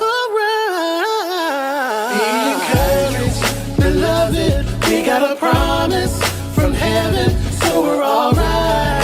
We're okay. We're alright. We're okay. There is nothing that can keep us from the life that we have in Jesus. So we're alright. We're okay. We're alright. We'll be okay. Be encouraged, beloved. We got a promise from heaven, so I'm alright. We're okay. We're alright. We're okay. There is nothing that can keep us from the life that we have in Jesus. So we're alright. We're okay. We're alright. We'll be okay. Be encouraged, beloved. We got a promise from heaven, so we're alright. We're okay. We're alright.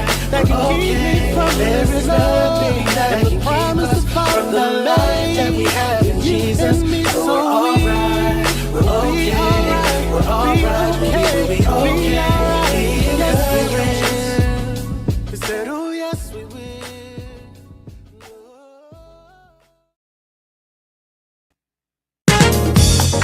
How about a little house music, huh? How about a little house music? How about we jam out just a little bit? Get your dance on real quick. Get your dance on, baby. Let's go, let's go, let's go. Come on, let's go higher, Miss Frida. We're higher. Come on, let's go.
don't know. Y'all getting y'all's dance on? Y'all getting y'all's dance on? Y'all getting your dance on? There it is right there. We have to call it Workout Wednesday. I think we got to call it Workout Wednesday.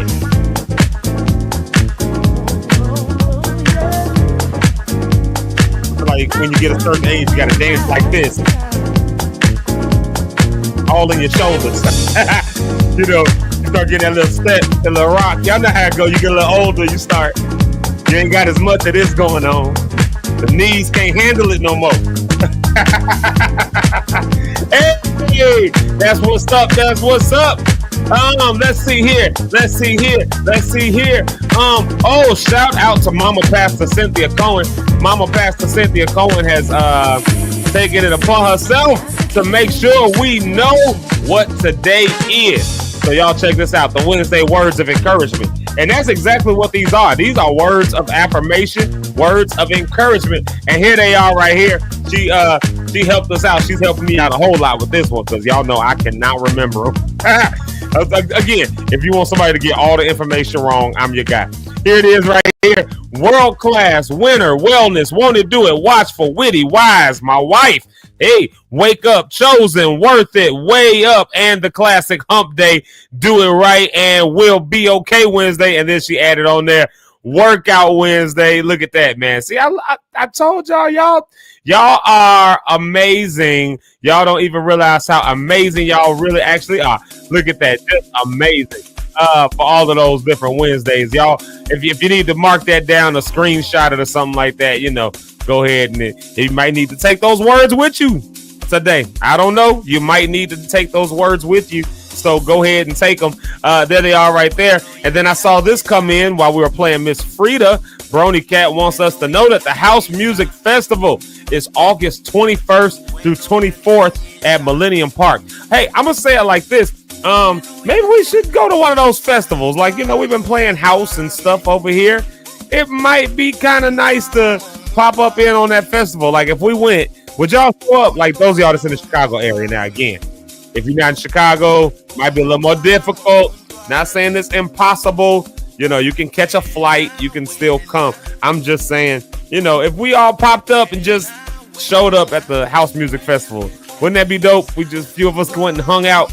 Yeah, that might be something to look into. Let's think about that. But yeah, thank you, Brony, for that information. The House Music Festival. And y'all know one of our favorites, the producer of that song, Jay Ara. Y'all know that he is a house legend here in Chicago. I think he said he is what they call third generation, if I'm not mistaken. So there you go. So there he is right there. He's in that. So he might be there at the House Music Festival. So check that out in August. That's a good time. And then we gotta say good morning to our girl, Miss Rhonda on the Rocks. Of course, you can check out her podcast. They got new episodes that have dropped. Season 3 is already dropped live episodes. So you can go check that out on her page right there. You can rock out with her on that. Rock out with her. Rock out with her. Rock out with her. There she is right there. Rock out with her on that page right there. Rhonda on the Rocks podcast. And I'll always plug this one as well, the Rhonda Reimagine page, because it is a good place to go if you're looking into weight loss, surgery, and what that journey looks like. Everybody's not always open and honest about it, but she is being honest over there. So y'all go check that out if you're interested in that, or if you just want to know. Maybe you're just curious. So literally, if you're just interested in it, like, you might want to know what the process is. And, you've heard a lot about this stuff, but what does that actually mean? So go check out Rhonda on the Rocks and Rhonda Reimagine. And then I got to give a shout out here to Broken Vessel Music, a.k.a. Merv Hammond. We got to give him a special shout out because Mama JP says such a feel-good song of encouragement. She put that one up when I'll Be Okay was playing. She said it's such a feel-good song of encouragement. Thank you, Broken Vessel Music. One of her favorite songs. And so that's a heck of a compliment for a Wednesday. That is one heck of a compliment. So shout out to that. It is that's a great compliment that it is one of her favorite songs. And so I think that we can all agree to that. I actually stepped downstairs while I was playing and my wife said the same thing. She said, I love this song. So shout out Broken Vessel Music. You have encouraged the people. I know he chimes in a little bit later sometimes, so we have to remind him of such kind words so that he'll actually hear it and know that we said that about him. And then look who it is who just popped in on us. It's our girl, our friend, Miss Brenda Rose. She says, good morning, Zeke, Eric, moms, friends, all of y'all. She's saying good morning. That's Miss Brenda Rose. Good to see her on this morning, man. Yeah, it's always good to see Miss Brenda Rose. She be in here with us, y'all, so y'all give her some love. We haven't seen her for a couple days and stuff. Y'all know how they do at church. You know, you got to check in on the. I ain't saying Miss Brenda Rose was sick and shut in. I ain't saying all that. I don't know. And if that was the case, then, you know, one way to find out, check in with her. Hey, Miss Brenda Rose, everything is all right. I hope you're doing good. You know, check in. We should do that with each other all the time anyway. So I'm saying hi to you, Miss Brenda Rose, and I hope all is well. And thank you for locking in with us on another glorious Wednesday, or maybe I should say it this way, on another world-class winter wellness, won't it do it, watch for witty wise wife, woke up, chosen, worth it, way up, do right, well, will be okay, work out, hump day. Thank you for being here with us on that day. I had to try to get them all in there, and that was a lot of names. That was a lot of names to say. Y'all came up with a lot of names, though. Hey, y'all, I got a question for y'all. Have y'all seen this news? Have y'all seen this news? Yeah, this is just random news. You know, just the random news that's that comes across my feed. I didn't really even realize this was happening. But did y'all know? I don't know how y'all feel about this. I'm not all into the gossip and all that stuff like that. But honest to God, how do y'all feel about this whole Diddy reaching out to Donald Trump? The diddler and the Donald. I mean, like Diddy, if you haven't heard the news, Donald Trump, of course, has been considering a pardon for Diddy. You know, all the stuff that's been going on with the Diddy trial. Now, to all my mamas and all my aunties who may not know who Diddy is, you know, Diddy is one of the celebrities of Generation X and Millennial fame. So, you know, I don't know how Gen Z feels about him, and I'm sure Generation Alpha barely knows who he is. But isn't it crazy how fame works and how generations work? I mean, I know they know who he is, but they don't really know who he is from it's kind of like how millennials know who Diana Ross is. Like, we know Diana Ross, you know, we know Barry White, but we don't know Diana Ross. We don't know Patti LaBelle back in the Voulez-Vous Coucher of it. You know, we don't know them because we weren't there to experience it. But, you know, Generation X and millennials, we were there to experience Diddy. But for all the mamas and the aunties, you know, I know that's a little bit after your time.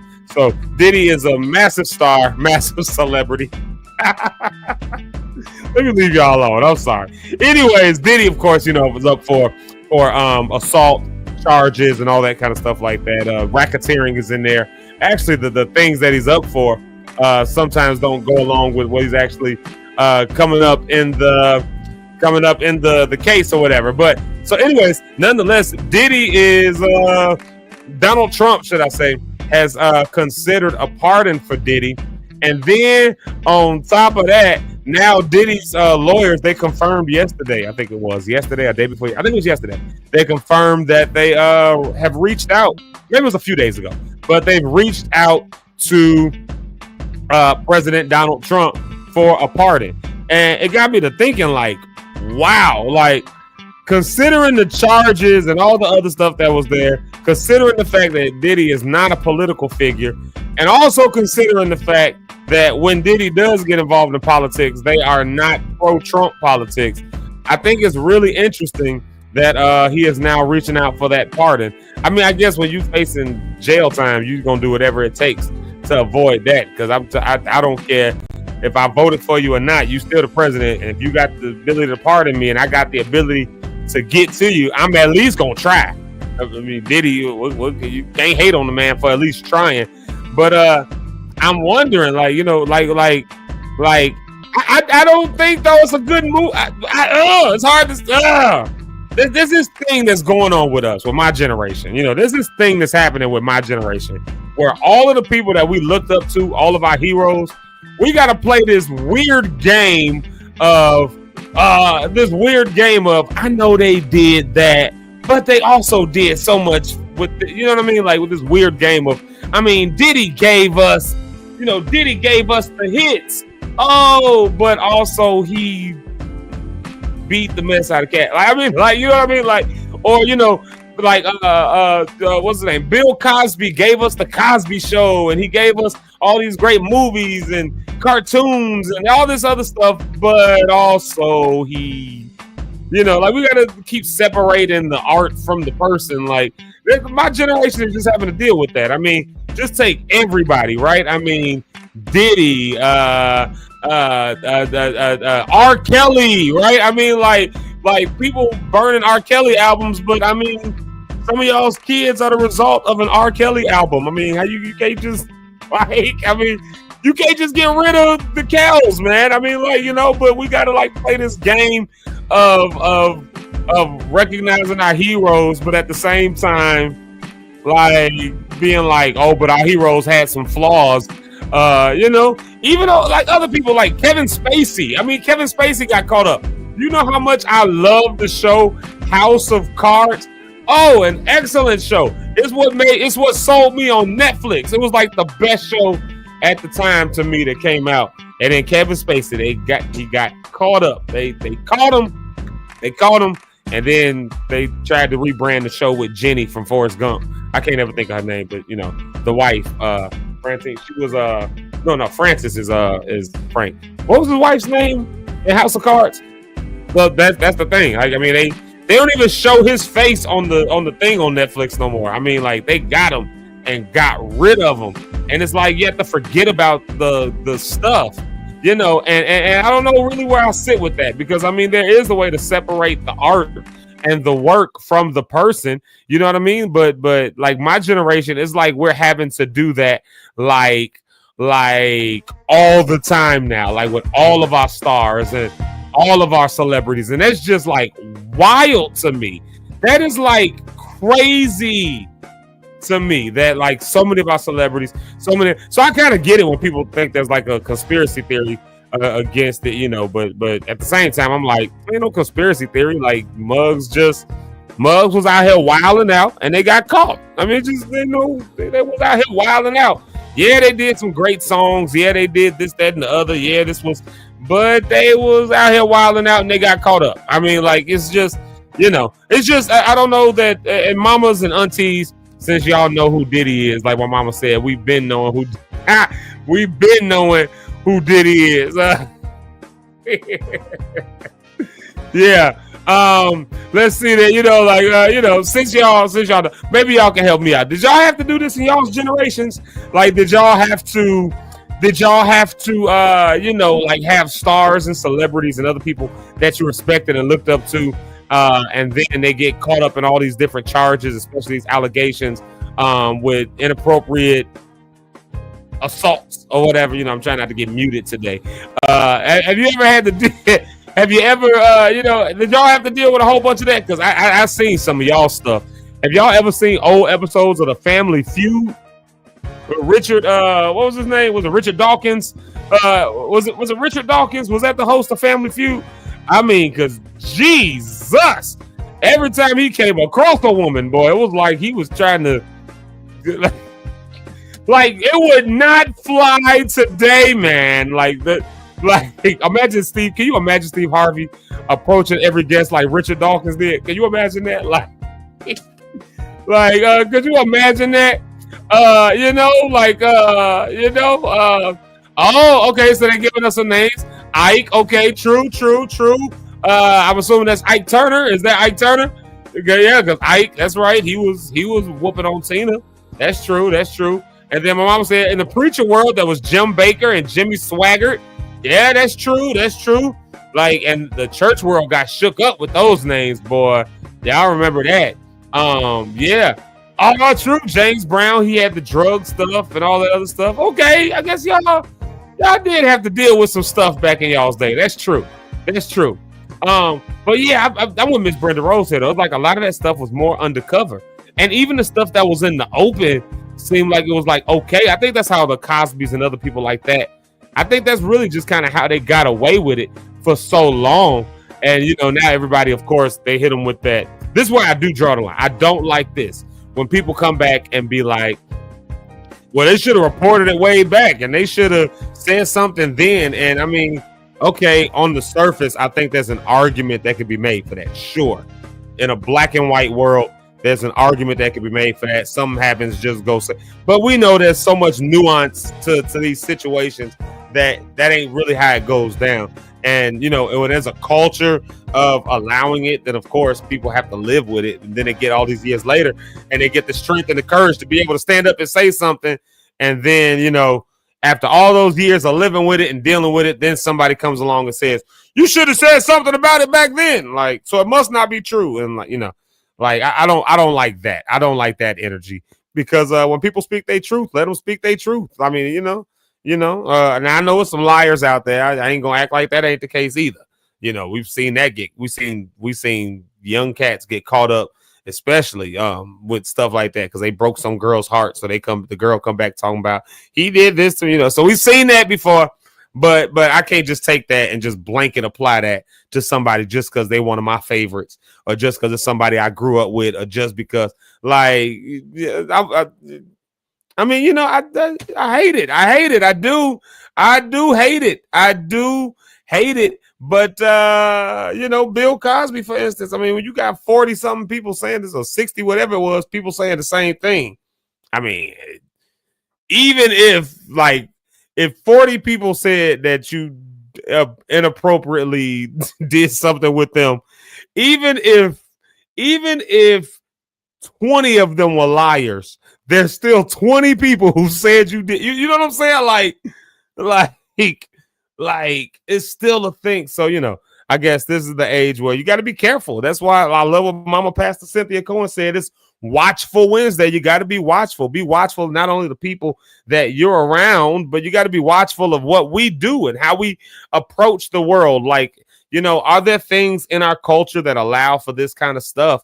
And that's what creates these cultures of fear and abuse and other things like that, trauma, and those kinds of cultures these days are getting exposed. It's real hard to hide behind some curtains these days, man, with social media and with YouTube live. Look at us. We all we live right now. Look at us. You know what I mean? This was not something that was real possible not even 10 years ago. Like, it was much more difficult to go live across all these platforms like this 10 years ago. So look how fast the technology has changed. So people can go live, people can post videos. I mean, everybody's a star now. So it's like you got to be watchful what you say to people, watchful how you treat people, watchful what you do to people. I don't think most of us are doing, the crazy stuff like Diddy and all them. I don't think we're doing crazy stuff like that. I don't think none of y'all, I hope not, are gonna get caught up on a tape like President did back in the day. I would just grab her by the hopefully none of y'all get caught up like that. But at the same time, how many times have we been caught up just saying a negative word that could hurt somebody, that could destroy somebody, that could tear somebody down, that can kill somebody's hopes and kill somebody's dreams? How many times have we hated on somebody and we wouldn't have called it hating on them? We would have just called it, I'm just sharing my opinion. How many times would we have been gossiping? And it's like, I'm not gossiping. I'm just telling it the way I saw it or the way I think I saw it. Cause that's really what it is, right? Like, I'm just giving my perspective. And, so how often have we not been watchful with our own words and with our own actions and activities in ways that have hurt and impacted people all around us without even realizing it? So, while we can look at these folks like the Diddy's and the Trumps and the whoever else is, like, we can look at them and we can, we can judge them all we want to. But at the end of the day, there's this concept of specks and beams, the concept of specks and beams. Worried about the speck in somebody else's eye while you got a beam hanging out of yours. I mean, even if that person has a beam hanging out of their eye as well, at the end of the day, we still got beams that are hanging out of our eyes. Like, a beam, like a big 2x4, a plank, like it's hanging out. So what difference does it make what somebody else has? Obviously, we should hold people accountable. Obviously, we should speak truth to power, but also we should be really focused on making sure that we're not doing the same things we're judging others for doing, just a different way. So though you may not have abused somebody or assaulted somebody in a physical way, maybe you said something that was just as damaging. Maybe maybe you did something, or maybe you let somebody down. I know I've been down this road. I'm sure I've said things to people that have broken them. I'm sure I've let people down. I'm sure I've done that. I'm sure of it. But being watchful, I like that word, Watchful Wednesday. I like that, because being watchful means also watching self. While we can encourage ourselves to be better, do better, be encouraged, all that, I think we could also encourage ourselves in the mirror and say, hey, today I'm going to watch my mouth. Today I'm going to watch my tongue. Hey, today I'm going to watch my attitude. Today I'm going to watch how I treat people. Today I'm going to watch how I talk to people. Today I'm going to watch what I say. Today I'm going to watch, my activities, because what ends up happening is that if we can all focus on that, I think that our communities become just a little bit better. And then, then it becomes a little bit easier to hold all these celebrities and other people a little bit more accountable, because we have a little bit more integrity behind us as well. So, I think that's just always a good thing to keep in mind. I think that is always a good thing to think of, like, just, worry about you. You know what I'm saying? Like, that's I think what Jesus meant when he said, you're worried about the speck of dust that's in your neighbor's eye, and at the end of the day, you got a big plank hanging out of yours. Well, worry about what you got going on. I'm not saying be naive. I'm not saying let people run amok. I'm not saying let somebody, just because they got money or power or whatever, that we shouldn't speak truth to power or do nothing else like that. But I think we do spend a lot of time focused on other people's issues, other people's ills, other people's stuff, and not really focusing on maybe what ways we've contributed to it. I've been watching, and we're going to take one more music break in a little bit, but I've been watching this Trainwreck series. Have y'all ever seen this Trainwreck series on Netflix? I don't know if you have Netflix, but they always talk about the Trainwreck series. They got some episodes. I want to say they got maybe 6 episodes or so, and their episodes are about things that just went amok. They just went all awry. So like the thing that happened at the Travis Scott concert down in Houston, that's one. A real party that got out of hand in Holland, Project X style. So that was, I don't know if you've seen that movie Project X. So that was they had an episode of that. There was another episode of like American Apparel. Another episode about the show that was supposed to come out, PI Moms, supposed to come out on Lifetime. Like, so I mean, just all these things that happen. Oh, Firefest is one of them. This other thing, so just all these things. And anyways, long story short, I'm looking at it and I'm realizing like the people who they go back and they interview, really good documentary series, and the people they go back and they interview who had a hand in making the stuff go amok, making it go awry. It's like they always look back and say, oh, things were getting crazy and this did. And it's like, bro, and if you see the episodes, you'll understand what I mean when I say this. I'm looking at it and I'm going, bro, if it wouldn't have been for you, this would have never happened in the first place. So now that the fire is burning, now all of a sudden, oh, we need the fire trucks. Oh, we need we didn't know this was going to happen, and we never expected this. But it's like you fed that flame, you fed that fire, you made that happen that way. Like again, like just in a selfish manner, like not thinking about the multiple perspectives that people are bringing to the table, and that maybe what I do, what I say, how I do this situation will impact other people around me. Not thinking about it from that standpoint. So, on this Wednesday, maybe being watchful, not just with your head on a swivel about what other people can do. Oh, Lord, what are other people going to say to me? What are the people doing? Where my haters at? Is the devil trying to get me? Oh, be careful, little eyes, what you see. Oh, be careful, little ears, what you hear. Be careful, little hands, what you... Instead of just being watchful for that stuff, I think we're mature enough at this stage in life where like at this stage in life, I think we mature enough that we kind of know how to maneuver through that. I think the next phase of elevation of being watchful is watching self now, disciplining enough of self that we try to understand multiple perspectives and understand why people are the way they are. Why are people the way they are? Why are people responding the way they, and then showing that level of grace. And, for my religious folks, my folks who walk this Christian walk, I think that's kind of a responsibility that's been bestowed on us. The turn the other cheek thing, I'm learning to kind of look at that in a different lens.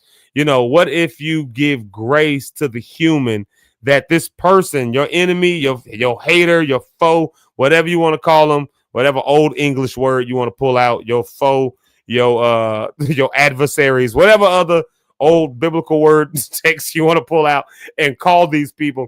At the end of the day, what happens if you just call them people? This person. Like, I think there's a great grace that happens on the cross. Forgive them, Father, for they don't know what they do, you know. And I think that's one of the greatest statements of grace, because again, it takes, and y'all hear me say it all the time, earth is the Lord's, fullness thereof, world and they that dwell therein. Like, it was not like us versus them. It's a matter of us versus us. Like, it's people. It's just all people. And some people just ain't got it all the way together. So I think we do have a bit of a responsibility to be the bigger person, to elevate, think a little bit higher. Don't let people drag you down to their level. Like Michelle Obama said, when they go low, we go high. You know, like I know the statement that people saying now, when they go low, we go to hell. F that. I ain't trying to go to nobody's hell. I'm sick of living in hell. I'm sick of having hell. I'm sick of being around hell. I'm sick of people who got hellish lives being around me. I'm sick of hell. So why in the world would somebody go low and I want to go lower? I want to go to hell. Like, I mean, I get I get it. I get the joke behind it. I get it. But why would I want that? I'm trying to defeat hell. I'm trying to defeat death. I'm trying to see the world be a better place. So if I focus on me and worry about that, if I worry about me and be watchful of that, I think that I've done my due diligence, my due responsibility. And that don't even take a Christian faith. I think as a Christian, we have a responsibility to it because we've signed to subscribe to something. But even if you're not Christian, even if you're not religious, and most religions would ask you to do this. So even if you're not a religious person, that's just being a good guy. That's just being a good gal. That's just being a good person. That's just being somebody who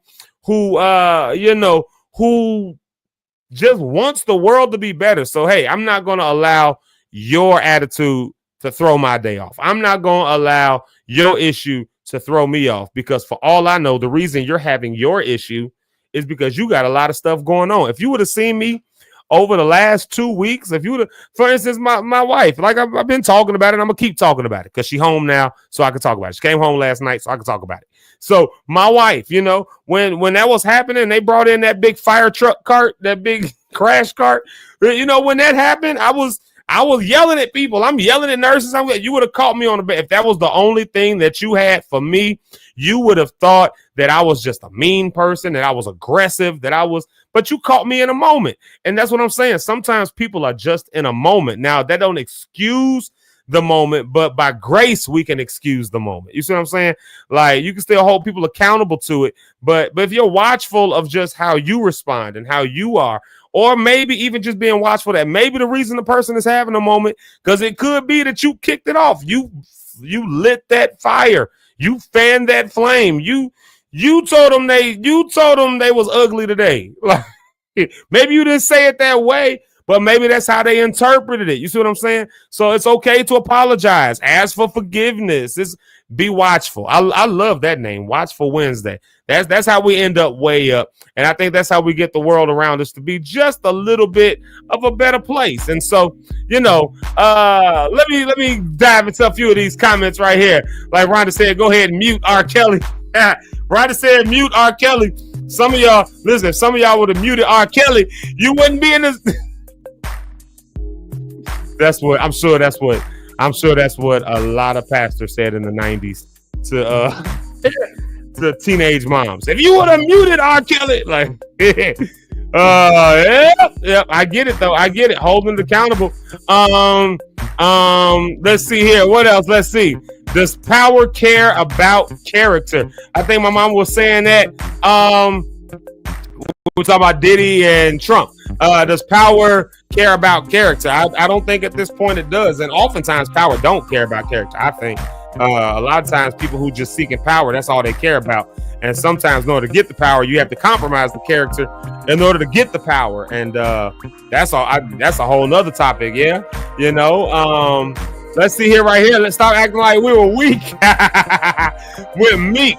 The times didn't support telling. And that's what I was getting at, y'all. You know, a lot of people from back in the day, they never could tell their stories. The times didn't support it. Lots of it was happening in homes and in families. And you'd be surprised some of the stories I know and the stuff I heard, you know. Yeah. I see what my auntie put in response to my mother there. She says the clown in the White House only cares about power. He doesn't know what character means. Yeah, Miss Brenda Rose, thank you for this. Amen. Speak, my brother. Focus on self. I love that. And then shout out to Donna Gordon, all the way from APC Morgan Park. Shout out to her. I don't know if I can say this yet, but the Miss Donna Gordon. Now, soon that name is gonna change. It's gonna be I can't tell people. But hey, Donna Gordon, I'm glad you're here. Glad to see you. That's your announcement to make. Your testimony. Well, it's not Testimony Wednesday. Way Up Wednesday. So I think Way Up Wednesday counts for that. Y'all give Donna some love right there. She's on the Facebook side. Let's do this. Let's take a music break, and we're going to come right back with Pastor Rich Holmes, and we're going to talk about being on the other side of it. What's it like getting on the other side of it? Because I don't know about y'all, but if you've ever gone through a dark season in your life, and maybe y'all can testify to this, if you've ever gone through a dark season, then maybe you can testify for the rest of us that those seasons do turn around. Things do change, things do get better, but you can probably also testify that it ain't always the easiest thing to do, that there might be some challenges. You might have to pick up some extra pieces that you weren't expecting to pick up. I get it. And for other people, it might not be your testimony yet, but it might be your lesson to hear the testimonies of everybody else, to know that we can come on the other side of it. So what does it look like on the other side of the challenge, on the other side of the struggle? What does it look like? We're going to talk about that when we come back with Pastor D. Rich, AP Rich, y'all. He's going to be right back with us. Until then, y'all get you some juice, refill, and we'll be right back. Hey, were they? Y'all know this is my jam. Hey. No matter how far I go, you'll never turn your back. Oh, you're so faithful. I can't even count the times, no. You came and rescued my soul. God, you're able. Your love stopped me right in my tracks, and no one ever want to go back. Yeah. Feel my heart beating right in my chest.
Blessings falling down on me. It keeps bringing me joy. We're coming back right after this. Y'all get these blessings from Brandon P. Hey, let's go, let's go, let's go. It keeps bringing me joy. Yeah. Okay. Blessing to coming in front of me. Coming in front. I'm in the cup with the bag on me. How you feel? Like I got my piece in this heavenly? Yes. We not the same. Keeping the fake up under me. You know. Yeah. I gotta go. I'm in the league. Yeah. No checking the scope. Plain to see. Plain to see. You reap what you sow. You cannot face me. I gotta say this life is amazing. Yeah. 1, 2, 3, 4, 5. Time to save my life. Coming with that talk. Please don't kill my vibe. Shorty got that walk. She know what I like. Yeah. With the gang and it's some shy, yeah. Okay. I'm in the still, I got the truth. Look at the pedigree. Okay. I never lose when I'm on the move. I'm leaning on the G. Okay. Dipped in the water, only the Father coming in clutch for me. Coming in clutch, coming in clutch, coming in. Yeah. Blessings falling down on me. Down on me. It keeps bringing me joy. Each blessing I receive.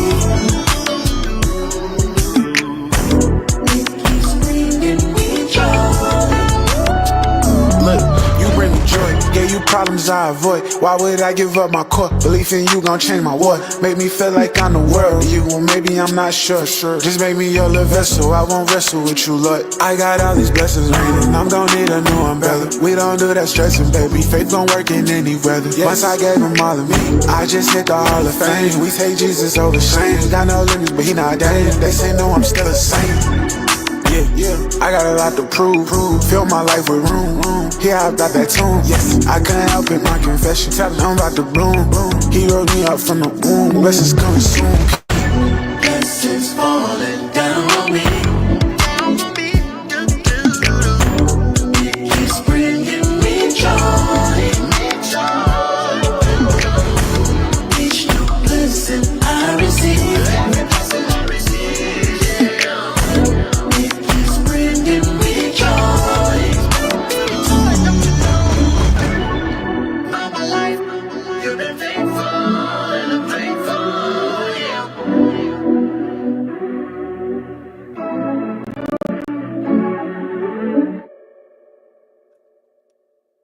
Hey, we back. We back. There's the days today, y'all. There it is. Wednesday. There's the days. Mama Pastor Cynthia Cohen gave them to us. World Class Wednesday, Winter Wednesday, Wellness Wednesday, Won't It Do It Wednesday, Watchful Wednesday, Witty Wednesday, Wise Wednesday, Rife Wednesday, Woke Up Chosen Wednesday, Worth It Wednesday, Way Up Wednesday, Do Right Wednesday, Will Be Okay Wednesday. I gotta remember Workout Wednesday, and then of course the classic Hump Day, and then of course after that, then we also have what we just call Worthy Wednesday. I just threw it up there when Blanca was singing Worthy. Yeah. So yeah, we in it, y'all. If you're not encouraged by anything else, you can at least be encouraged by by the names of the days. Yeah, because today is a good day. It's a great day. Hey y'all, I've got somebody that I'm gonna bring to the stage. And let's do this real quick. Let me say a couple of hellos before I bring them to the stage. We have Ms. Ursula Ellis. There she is right there saying good morning to everyone. Y'all give Ms. Ursula Ellis some love. And then Broken Vessel Music. There he is right there. He said, y'all pray for me because he thought today was Thursday. My Lord. Yeah. He just skipped right over Hump Day. Went to Thursday. I'm not so certain. Hey to you too, Miss Ursula. Hey, I'm not certain Broken Vessel was here. I'm not so certain he was here a little earlier when we played his song, but I think it's only fitting. That before I bring Rich to the stage, I think it's only fitting that we make sure Merv knows what the people said about his song. Let's see here. Wait, I gotta find it and actually put it on the screen. First and foremost, my wife said that she loves that song. that she loves your song, I'll Be Okay. And then this came across the screen. I went downstairs. My wife is home. You probably didn't hear all of that, Broken Vessel. But my wife is home. And so I ran downstairs while we were on music break and just to make sure she was all right. And the song was playing. You know, your song was playing. And she was like, I love this song so much. And then, of course, Mama JP Rideout, Eric's mama, put this very kind comment on the screen while I was playing. She said, such a feel-good song of encouragement. Thank you, Broken Vessels Music. One of my favorite songs. And you got some emojis, which means you must have did something real good with that one. So wanted to at least make sure you knew that the people loved your stuff. Yeah, wanted to make sure the people loved your stuff. And for those who haven't heard, oh yeah, some of y'all haven't heard yet. Oh yeah, you came in later. Rhonda, yeah, my wife is home. Miss Ursula, yes, my wife is home. Yes, so yes, Merv Hammond, there you go right there. Those are the kind words that people gave to you on your song. And we want to give people their flowers while they can still smell them, or in the internet space while they can still see them. So there you have it. So those kind words, I thought that was very fitting because it was a very good song. It is a very good song. Not was a very good song. It is a very good song. Be encouraged, beloved. All right, y'all. Let's do it this way. It is 9:30. I need to bring somebody to the stage who is my homie, my friend, my dog, my brother. Y'all already know who it is. It's the one and only Pastor AP, the homie, the dog, the cool man. He's a cool cat. Y'all welcome to the stage. Be Rich 44. Be Rich. Yo, what up, dog? What's happening, bro? You good? I'm good. I'm all right. I'm a little bit better today. My wife is in the house. Yeah. Wife in the house. What's up, Miss? Yeah. She made it back to the crib. Yeah. Rhonda says now I can give her back her phone. Well, here's the problem. I can't give her phone still because I still ain't got my phone fixed. So yesterday I had a whole plan. I was on my way, and then I was like, let me stop by the hospital first. And I stopped by the hospital. And I came in the room, you know, really part of the reason was because her phone died and I couldn't remember the passcode to get into the phone. And like literally, I can't find my credit card, so I got my credit cards on her phone. Like everything is on her phone right now. Like, so I was just strapped yesterday. I said, let me stop by the hospital and just, you know, check in on her before I travel all the way down here to Maryville, get this thing, because I know it's gonna be a while. Long story short, I walk in there and she was not in her right mind, like, but she had an MRI, and so she got dosed up with something. But I didn't know this, so I came in and she was just like, I'm like, hey, what's wrong with you? Hey, is you? You know, I don't know what's going on right now. Do I need to call the nurse? So of course I did just that. I called the nurse, right? You know, I called them all in. I thought we was gonna have another situation. And of course they were like, no. So they had to give her some whatever, Ativan or whatever, for the MRI. So it took a minute to get up. But anyways, all that to say, I think she's back in her right mind now. I'll know when she starts fussing at me. Well, you know, you got to be a little bit outside your mind to be with you, but it's okay, man. She got as much as she needs right now, yeah, but you got to be a little bit outside to stick with old Zeke Lock, I tell you. Yeah, I guess so. Yeah. I guess so. Yeah, I guess, you know, you got to be a little, you got to be a little crazy to be with somebody like me, you know. Because who else gets up this early in the morning every day? Like, loud. Shout out to Miss Brenda Rose. She says, thank God for healing mercies, my wife. And that was a great song, nice and mellow. So Merv Hammond, that comment is for you. Broken Vessel Music. That comment is for you, where he says, great song, nice and mellow. See, the people love your song, man. They do. And speaking of Merv Hammond, he says, good morning to you, Rich. Merv, what's happening? I missed this. He says, that's a genuine blessing to hear and know that the song is a blessing. I typed this a while back, but I'm going to say I love you all and I thank you all. See that? Them encouraging words go a long way, y'all. They go a long way. And Rhonda is telling me to be quiet about something. I don't know. I said something out of line. I don't know. To be quiet. Yeah, she knows exactly. I think it's time to shut up right there. Go ahead. Yeah. What's up, Doc? Man, this Tuesday. Oh yeah, this Wednesday. All right. Oh man, you sound like Broken Vessel Music. He thought it was Thursday as well. He was.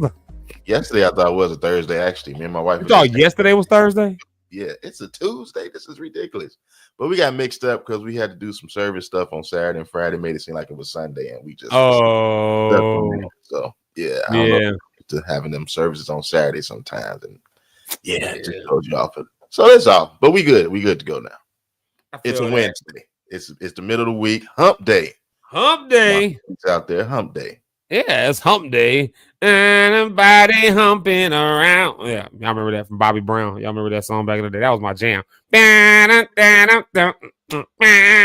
was my jam back in the day, boy. Yeah. Yeah. Bobby Brown ain't Bobbying no more like that, though, is he? He ain't with the he ain't doing none of that no more, boy. Bobby was hitting you with the it's my prerogative. With that men's choir rock. Yeah. Right. It's my prerogative. Went back from the it's my prerogative to it's my arthritis. Like, what's oh no, not the author. Bobby Brown, I'm sorry. You probably don't even got arthritis, Bobby Brown. We get it. You older now. You somebody's daddy and granddaddy. I get it. Like you have every right. You have done your dancing. Yeah. You have danced, Doc. You have danced. He has danced. He has danced it off. He's on the other side. He is. He made it to the other side because he had a journey. He made it to the other side. I hope he made it to the other side of his journey. Praise the Lord. Think he did. You think so? Yeah, I think he did. Okay. I think he's he just seems like more mellow now. He seems like a regular dad now. Like just like I ain't seen Bobby in a long time. Maybe I need to look up something with Bobby. Oh, really? Oh, yeah. Last time I saw him he was barely holding on at a concert and just kind of walking around in circles. And they was like, Bobby, that ain't the steps. Yeah, I don't really care. I'm just here. Probably like I don't care. I danced so that y'all could. I danced hard back then so that y'all could at least fill this arena up. So That's so hard so I can stand now.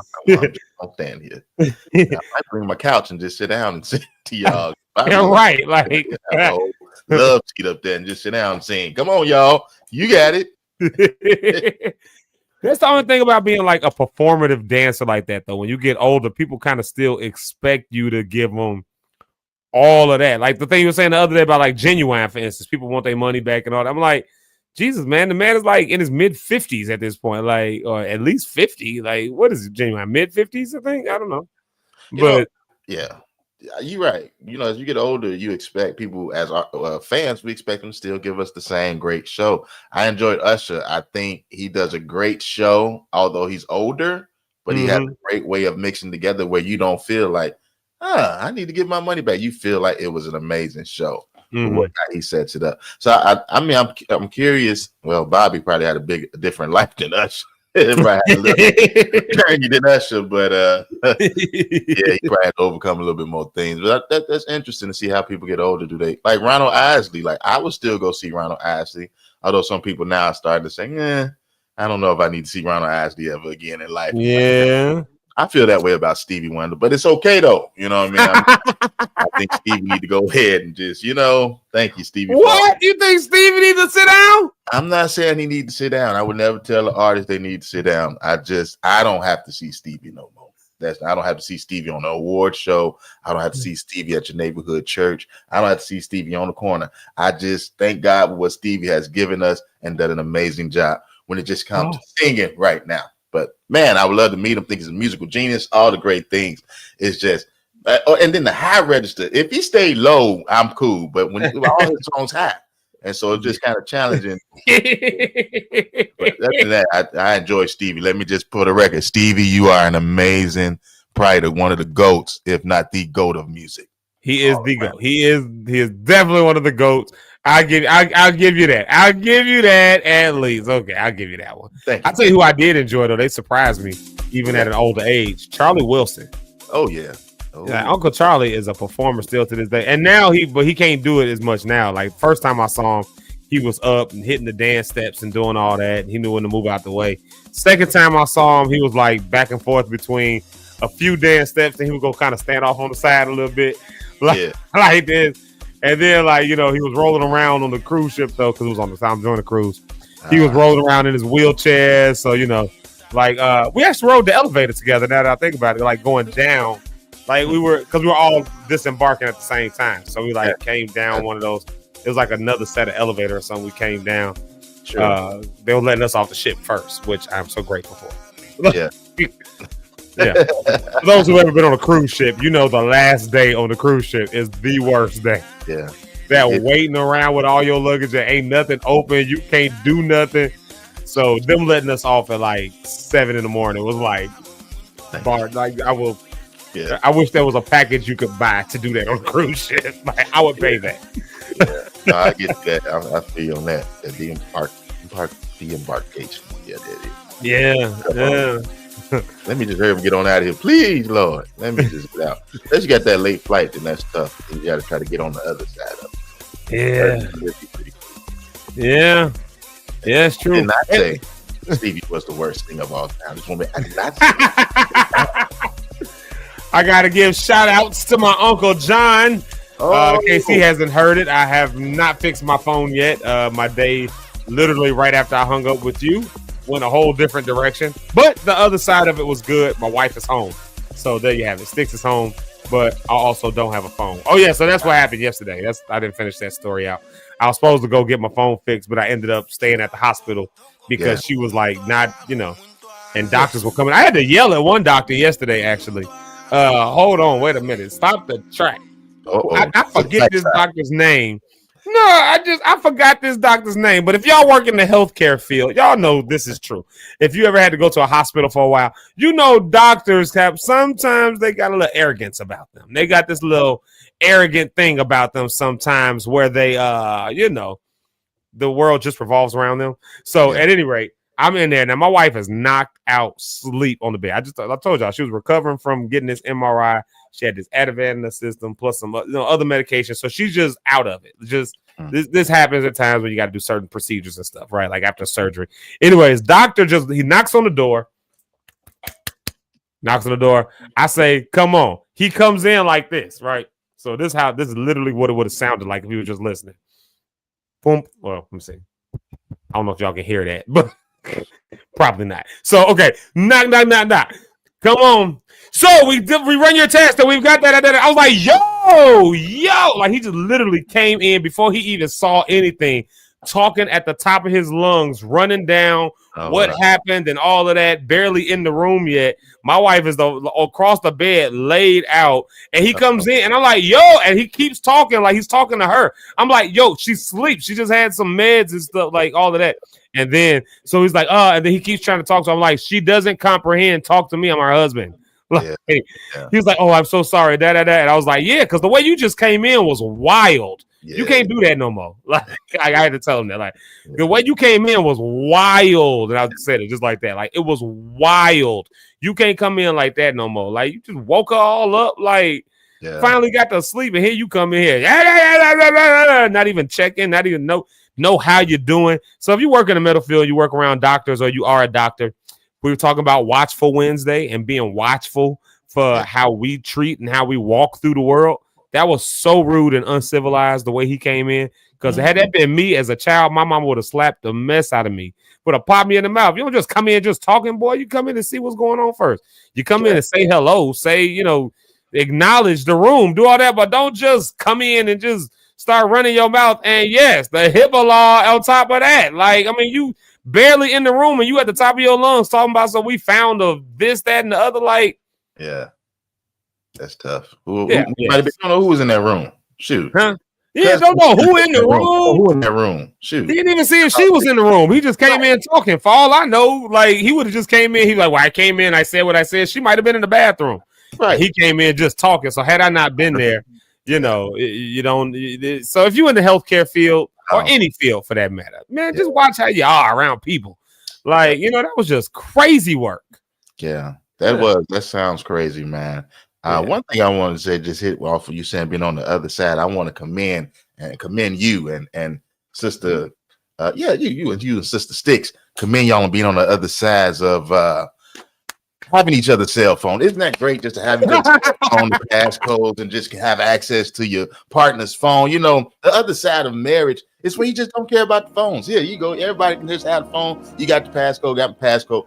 It's a great feeling on the other side of marriage. Just want to say that. Those that are still single in a relationship that don't want to give your partner the passcode, we're gonna keep praying for you. But there's another side. Oh, I thank God for that other side. Yeah, pass over, it gains get a little bit better.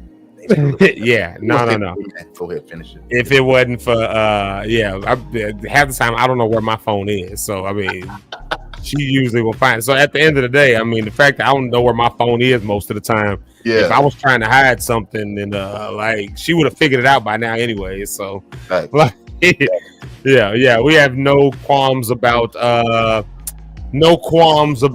being in each other's cell phones. That's for sure. Like, that's what's up, man. Y'all been I'll leave that alone. So yeah, it's just great. I'm sure y'all don't have no problem in each other's cell phone. Yeah. Nah. I mean, she know all my bad, and I know she's spoiled. So that's the worst thing about her. She's spoiled. Like, she won't admit to being spoiled, but she is spoiled. Yeah. Just want to say, man, I think I want to just be on the other side of that because there have been some struggles. But a lot of people that's probably on this that's listening to us right now. But I just want to say it's great, amazing to be on the other side of just sharing cell phones. Y'all married couples, or y'all boyfriends and girlfriends, or serious relationships? Are y'all that way? Like, do y'all hide your cell phone? Do you? And I really wonder why, because it ain't always about people like cheating or something like that either. Sometimes it's just like, I don't want to give you this level of privacy in my life right now. Yeah. Or some people could be a work situation, like maybe your cell phone, you use it for work and you have confidentiality to things, and you really, honestly, nobody can see your phone, not even your wife or your husband, your spouse. Like, so you have to, like, that's like counselors and other people like that, they have to be mindful of confidentiality things if they use that cell phone, because everybody don't have a double cell phone or whatever, you know. Yeah. Or they might have two numbers, but it might be running through the same phone. I mean, it could be all kinds of reasons why. But I just wonder, like, who does that? Who still hiding their phone? Yeah, I didn't know if it was still a thing or not a thing. With so much that goes on, the AI and everything that can change and happen in the blink of an eye. But I got the privilege to kind of sit in some counseling sessions, right, as I'm going through this journey, learning different things. And one was about a couple that was looking to be married, go ahead, take the step and being married. And that was a big issue, was the privacy of the phone. One person felt that it was my privacy. We haven't crossed over. Maybe once we get married, I'll get to the other side of that. But the other person was like, we should be here now because I'm about to commit 100% to you. Let's do that now. I'm already committed 100% to you. So just kind of interesting to see how people lean either one way or the other. Is it my privacy? Do I not owe this to you? Or should it be not a big deal? You ain't had nothing. We about to become one in the sense of marriage, what God is saying, and spiritually. So is it cool to just go ahead and go through with it? So it was just cool just to be on the other side of it and just kind of hear you talk about, like, yeah, it's no problem. Because, man, to hear other sides of other people, it has been hellish for some in that relationship. You know what's crazy though? With the cheating thing, it's just the principle of a thing. Yeah, and I can understand that. I can get that. Yeah. What's crazy is that, like, I mean, she got all the access to my phone, and I highly doubt she ever picks it up and looks at it. Yeah. Same with me. Like, I got all the access to her phone, but I hate picking up her phone. Like, I hate you. Like, babe, I love you, but I got my phone organized a certain way. So I know how to find things, know how to get her phone. I feel like it's just all over the place. So every time I have to pull her phone out, I just be like, so maybe that's the deterrent that she's using. I don't know, babe. Are you using that as a deterrent? Like, I don't like the disorderliness of your phone. So it just drives me crazy. I'd be like, where's Google? Like, I just try to look up Google. Like, that's how she hates using my phone. She'd be like, I can't even find Google on your phone. This is ridiculous. Who doesn't have Google as the first thing right here? And I'm like, yeah, you got to slide over. Then you got to, and then you hit it. It's right there. No, you put it right here in your face. Like, who doesn't have it? That's what I say. I would take Treasy on this one. Yeah. Well, like, you got to, like, scroll over like 3 screens, then find the little folder, and then inside of the folder, like, you got to go in it and scroll through I'm like, how do you find things quickly like this? Like, me, I just turn my phone on and I just press a button and there it is, right there. Google, boom, wow. Hey, Google, what is going on with this thing? Like, hers, I'd be frustrated. I'm gonna find my own phone. It's real talk. That's real talk. Yeah.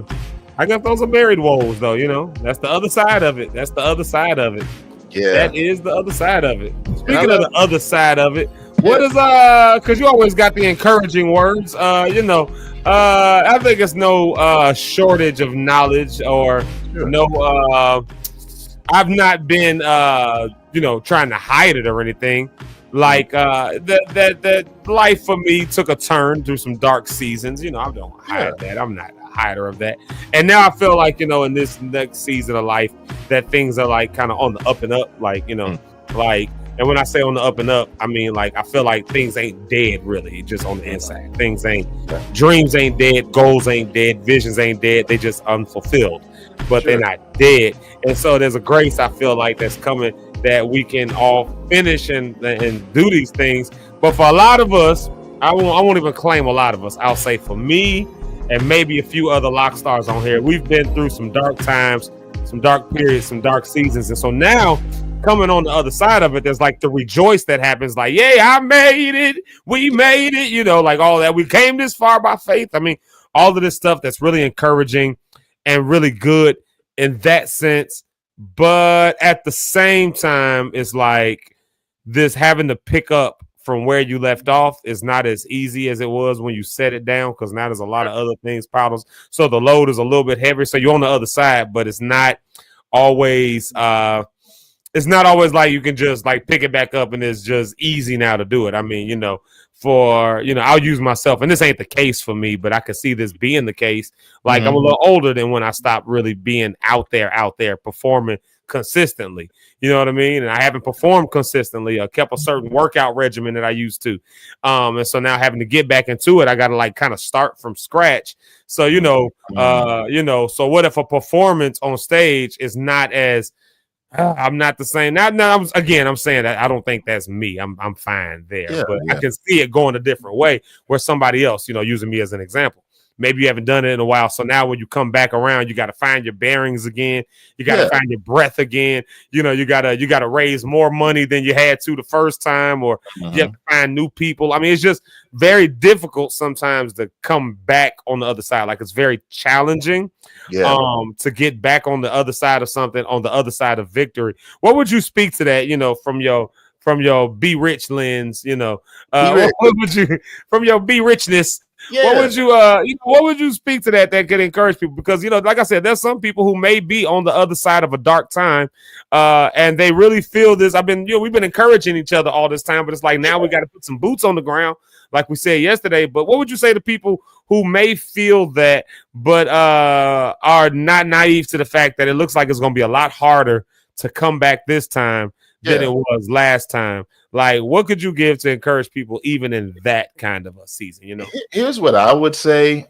This is how I would lean into it. I would embrace the challenge. I would embrace the challenge to even start over and rebuild. Not necessarily start over from scratch, but rebuilding, retooling, make it even better than what you was before. So I'm looking back and figuring out, okay, what was my shortcomings from back then? So I'm taking all this time doing my discovery. This is my faith talk. This is my really getting my mind together to say I'm about to pursue and go forward again in the things that I started before. But I'm going back to check what was my issues? What was my problems? Now that I've learned, how can I learn from that? So now when I'm ready to grow, I didn't have the finances before. Okay, what can I do now to try to help get finances before I even take that full step of going forward? What are some of the ways? Who can I lean on that was there back then to possibly help me out now? So I'm going back to see where it was that I failed, or I feel like I failed, and I can go ahead and take the lesson from that in order to pursue going forward. Or that's one perspective, right? I've also been in a space where I just gutted it all out. You know what I mean? Pause. And just said, I'm going to start all over on this newfound foundation of who I am, this new identity of who I am, this new energy of who I am. And the old man now is just going to be passed away. And now I'm going to go ahead and become what I believe God has called me to be, instead of trying to be what I thought others may have wanted me to be, what I sometimes thought I should be. But I'm going to start and remain in the newness and believe that there's something greater with where I'm at right now than where I started from. So my biggest thing, I hope that wasn't too churchy, but in layman's term, it's more or less like, yeah, you got your new identity. Go ahead and build from that new man, that new person who you are. That's my perspective as well. So Yeah, I've been in two spaces. So I picked up from where I left off behind because, again, I felt dreams never really die. It's just the energy. If I could put new energy into it, that dream can come back alive again. But then it's also whereas maybe this dream just wasn't God. You know, maybe it wasn't the space God wanted me to be in. Maybe I was just doing it because I was gifted in it. I was skillful in it. I was wise in it. And I can find some success on my own with it. But now that I went through that faith trial and journey, and if I'm one to believe that, you know, the blessing of the Lord, it make it rich and added no sorrow with it. Oh my goodness. And I was doing it back then. All I had was sorrow. Well, then maybe I need to try a new way, a new lens, and let me try it this way because I don't want no sorrow in it this time. You know what I mean? So it's just a different perspective, different ways you can go ahead and attack it. That's how it would go. Yeah. But at the end of the day, all I hear in there is just attack it. Like, you know what I mean? Like at the end of the day, just attack it. You know, that's why I always try to bring out that it's like I don't really know what makes sense for you, not you, but like you, anybody. Like, you know, I don't really know what makes sense for other people because I don't know the details and the nuances of everybody's situation. Correct. So I never give you know, you gotta do it this way. You have to do it this way because I mean, you might do it that way and it just F's your whole life up. Like so, you know, but at least the encouragement to keep going and to at least acknowledge that, you know, sometimes on the other side, there is a challenge that's there. Oh, You might have to gather people back together. I got to do a bit of that. You know what I mean? I got to, you know, there might be some, you know, you used to write books all the time. You know, I keep talking about writing books. Somebody must be about to write a book or something. Like, you know, but you writing a book, Zeke. Remember, we talked about that yesterday too. Yeah, he's talking about you. Oh, we did. That's right. You showed, you and Rhonda was getting on writing books. You're right. But no, anybody else can get it too. Any Locke'd, y'all can tap in on that too. But that was for Zeke. He just everybody else. So I just want y'all to encourage Zeke. Say, write the book, Zeke. No, let me stop. All right. Write it Wednesday. There it goes, right there. Write the book Wednesday. We got another title on the hands. But you know, like I mean, maybe somebody used to write a lot and do the whole thing, and then they didn't write a book for 5 years, and they know they still got more in them. But now you go to pick back up the paper and it's like writer's block comes so much easier, or like you just like your brain just moves a little slower. Maybe you haven't sang in a while and now you don't have the same range you used to have. And so you either got to find new ways to approach the song, or you got to go through vocal warm-ups and exercises that you never had to do before. Even in that space. And would you say that person though in that space doesn't have the love or the passion for it anymore, or do they have to go back and try to find it to reignite it when they're going through that, or like what does that look like? Because I know you kind of in that space too. Sure, yeah. I guess again, I think it's just different for every person. Some people might still have the passion, but life circumstances just drove it. I mean, it could have been, you know, you got married, had kids, and so now you know you thought you was finna be traveling the world, you know, and I'll just keep using the music example because that's my space. But you know, maybe you thought you was finna travel the world as some great world-class performer, all of that stuff, and then you got married, had kids, or you know, you took on a new job, or you got sick, or I don't know, something happened. You didn't lose the passion, you just lost the the practicality or the ability in some sense to be able to do it. So I think that's sometimes what happens. But then there's also this other thing that may also happen where you have, you know, maybe because all that stuff happens, then life just gets the life in it. And because you're away from it so long, maybe you do end up losing some of the passion. So then when that happens, and that's where I think I found myself, I think I was just overwhelmed with so many things. And anybody who knows me knows that there's clearly a passion for music and music creation and writing songs and doing, like, I mean, if you ever just sat around me long enough, you'll figure that out. Like, if you ever seen me working on, like, really diving in, working on a project, I don't sleep. Like, it's a well-known thing. I just will not sleep. I'll stay up all night just looking for sounds, just shaping sounds and trying to get the right ethereal sound that just feels the, you know, and like the passion that makes you be that intricate and that wanting to be perfect, you know, like sometimes that goes away because it just, there's no room for it with lifing. And it's that passion that drives you. So now it becomes this thing of maybe having to learn to rely on the skill and the discipline to build the passion back up. Like, because the passion may not be dead, it's just really, really dormant. Like, it's just really dormant and it's buried under a whole lot of stuff. Maybe, you know, it could be buried under, like I said, just life. It's buried under the issues of life, and you don't have time to be passionate, so you just don't feed the passion, and that happens sometimes. You know, I'm curious to see what happens like when you're really skillful in something, but you lose the passion for it, and then you find passion in some other things that you may not be as skilled in it. You know what I mean? Just how that kind of works out with people individually with what they're doing. You know what I mean? Just having a conversation. Because I see that with athletes, I see that with anybody, and it's just like I lost the passion, but I got the skill. And does that mean the love or the reason why you do it may change now? Right. Now, okay, I got it. So now you might be doing it now just for finance reasons. Right. You may be doing it just to build your brand or whatever it is. It's not so much a love that you might have had before. Wow. Yeah. That's somebody that's probably like a walking zombie then, probably. Yeah. Because the passion to keep you doing stuff, like I love that line that Whoopi Goldberg gave to Lauryn Hill in Sister Act 2. When she said, she was asking her, what's that thing that you wake up in the morning thinking about, that thing that you would just constantly do? I hear producers and artists saying this all the time. I would get up and do music stuff for free. Yeah. Like I would just do it. Now you get to some point where business mind starts making sense. You say, wait a minute, it ain't free to do it. So you realize you ain't doing it for free. You actually just coming out of pocket for a lot of stuff. Yeah. So you got to charge your fee. You got to do what you got to do. But then it comes a time where, maybe you a little bit burnt out. You don't want to do that show. You need 2 or 3 months to just take a sabbatical, but you got shows on the book. So now it's like the passion ain't necessarily dead. Yeah. But you already contracted and booked these shows. So now you got to go to work because you signed to do the show. So you got to show up that day. And the next weekend, you got to show up there. And then next Wednesday, you got to be there. And then on Sunday, you got to, and it's not that the passion is dead. It's just the passion ain't driving me right now. Sometimes it's just the passion ain't driving you. And so, so it's like you got to decide, did you really lose the passion? I think that's part of being watchful and being introspective, like, did you really lose the passion? Like, or did life just hit you real, real hard? And as a result of life hitting you, the passion just got buried. It just got put away. It just got set on the shelf somewhere, but it's not that it's dead. It's still there. You just got to reorganize your life to make it happen. And sometimes, like I said, you might have to lean into just the skill of it.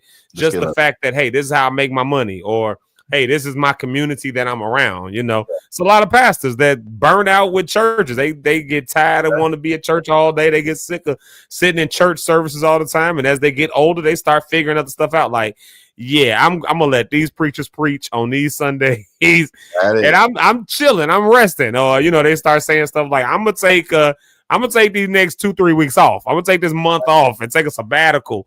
And in their younger years, it was, I gotta go for the Lord. I got 99 and a half on due. And then you realize, like, you still hitting 99 and a half because you burning yourself out. So they get older, they get wiser, and now they let wisdom drive them. So I still got a passion for preaching.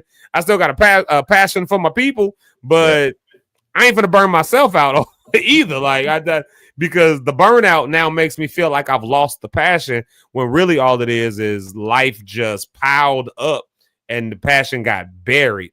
And so, but sometimes there is I do think that for sometimes there is a season where you just lose the passion. You just don't want to do it no more. I mean, you may have a passion for drawing anime. I mean, you drawing Naruto runs everywhere. Just, you know what I mean? Like, you're just running around like that, and then you grow up one day and you don't do it no more. Like on Step Brothers, when his dad wanted to be a dinosaur. You just grow up, son, get a job. You can't be a dinosaur. Right. That's too much. Too much. That's crazy. On the other side of it, that's good.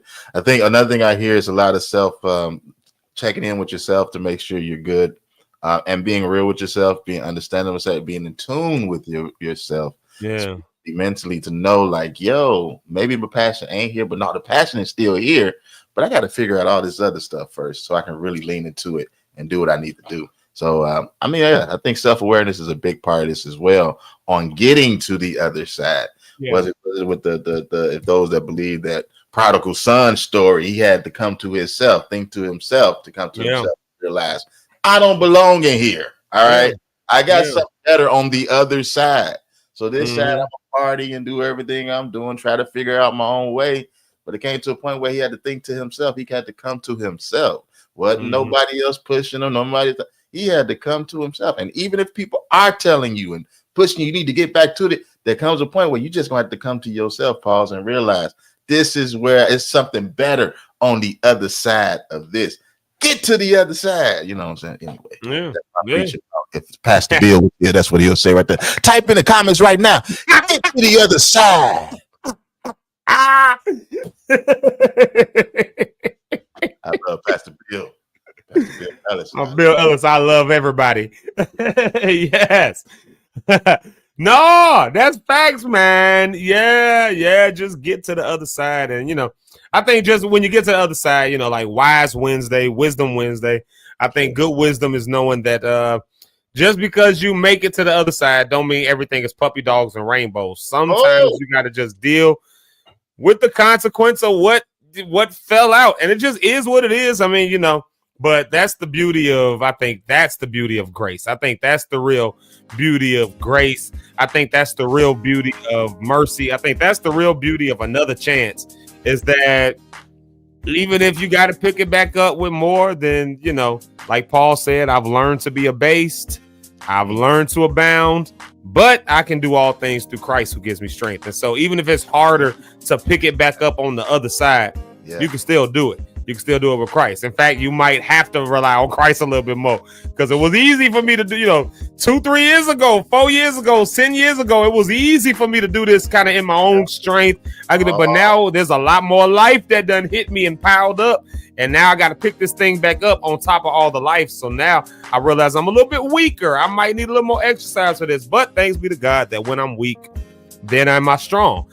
So sometimes when I'm at my weakest, I find myself at my strongest, because greater is he who is in me than he who is in the world, he who is in this issue, he is in this challenge. Greater is he who is in me than he who is in all of that. And if I can just rise to it, then all things become restored. And I think that's what the season we in right now is, for this little period of time. I think it's a time of restoration and I just really believe this in my heart of hearts. You call it what you want to call it. You can call it me just being naive, call it me being, overly optimistic. Some in a certain church said, they say, oh, he was being prophetic. I don't care what you call it. At the end of the day, call it this. I really honestly believe that in this period of time, just the way the world is moving, I think that if we start reimagining those things that we gave up on, I think you'll find that there's a grace there for you to pick it back up. But just be wise enough to realize that when you pick it back up, it ain't going to be what it was when you set it down. The world changed, and that just is what it is. Just because you set that apple down and it was red right now, you might pick it up and you might have to cut some pieces out that done rotted out, but you still got some apple to eat. There's still some apple that's there. You may have put down a green banana, you picked it up as a little brown. I mean, things change over time. You set down a caterpillar and picked up a butterfly. I mean, things change, but there's still the things that you're doing. You just have to reimagine them with new ways. Like I said, Wayne Dyer, his great quote, when you change the way you look at things, the things you look at change. And so maybe looking at things as now not being the thing that killed my dream, just the thing that challenged my dream. The problem with death is that death is final, and that's it. Caveat, put an asterisk there for a second. Death is final, that's it. Just make sure y'all put an asterisk there, because when it's just dormant, it can come back. So thanks be to God that those things can happen. However, might I present it this way: when you latch on to Christ, even when things are dead, that's why I said put an asterisk there. Because if you pick up this caveat, even when things are dead, the same power that raised Jesus from the dead is the same thing that can raise you back up. So even if there's a challenge to it, you still can raise back up. Even if you can still get back up. So whether it be dormant or whether it be dead, and I don't believe it's dead, but even if it is, there is resurrection power that still raises it back up. And so this season, I think, is a season of grace. And I think people are going to be able to pick some stuff back up and do some stuff, and it ain't gonna look like what we used to. It ain't gonna look like what none of us are used to, but you'll realize that it's very necessary and very needed. So that's why you got to make it to the other side, y'all. You got to make it on the other side. Like Miss Brenda Rose said, I'm walking in my other side. Look at that. Miss Brenda Rose is walking in her other side, and she said she was sick. She been gone because she was sick, so we definitely keeping her in prayer. The fact that she back means she's at least on the other side of that, so her and my wife can join hands together. Praise the Lord for being on the other side of wellness, that's for sure. Shout out to Relentless. You're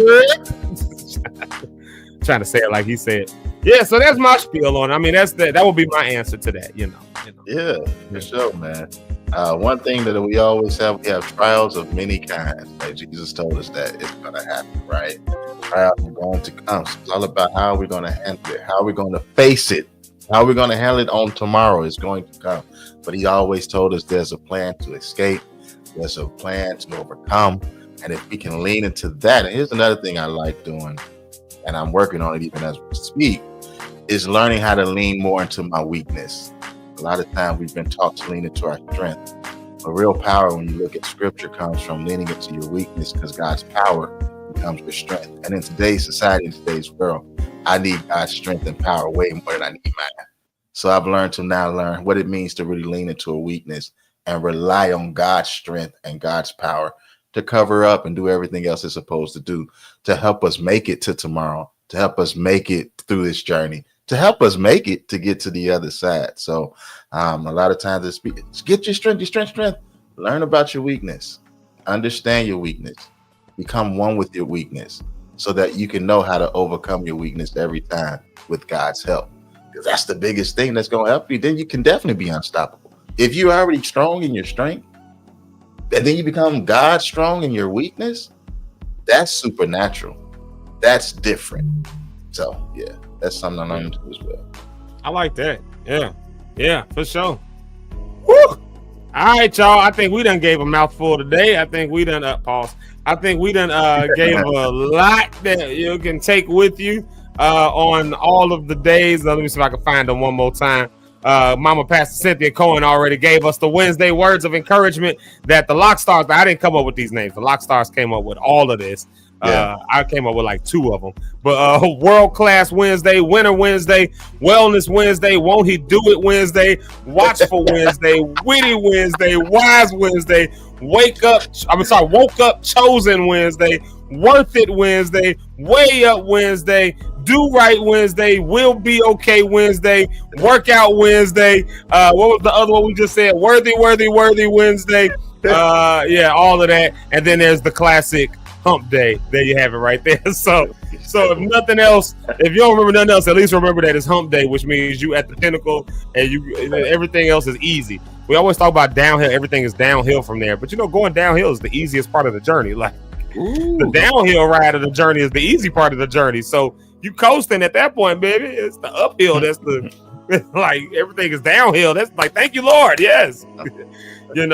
So we going on the other side of this hill, right? My dad used to hate this song. I'm going up the rough side of the mountain, the rough side of the mountain. My dad used to hate that song. He said, I ain't coming up no rough side of no mountains. Like if nothing else, I'm using my faith to tell that mountain, get out my way. Like, that's what it told us to do. It said, speak to the mountain, not climb. God dang. Well, I tell you, it's all right, though. We just make songs about anything. This song's about feelings. That's all. Yeah, we understand what they meant. Yeah, we understand what they meant. Yeah. But I know I don't mean to be on the rough side of no mountains. Like, here's another one. Another one makes some people upset. I don't really like I Won't Complain. Because the whole song, the man is complaining. And the song is that I won't complain. And I'm like, you complaining throughout the whole song, Doc. But I understand the feeling. And I know it makes us shout. I'm sorry to all the mothers that shout on Sunday morning. For me, the man is complaining the whole song. And he says, I won't complain. Now, I do like what he said. And he knows better. That's pretty cool. But the rest of it, I've had some good that you complaining. I've had some hills to climb. He told you to speak to it, but you complaining.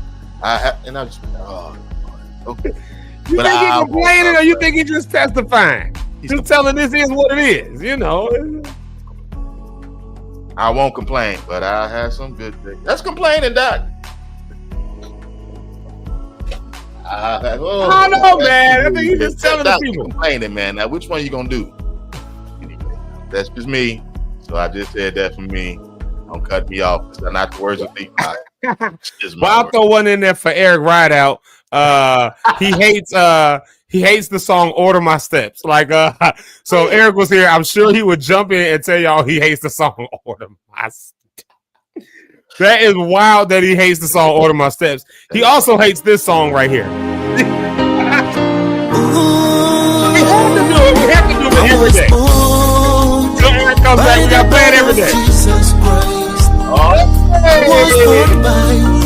The blood of the Son of God. I was born by the blood of Jesus Christ. Yeah. The blood of the Son of God. I was born. Everybody.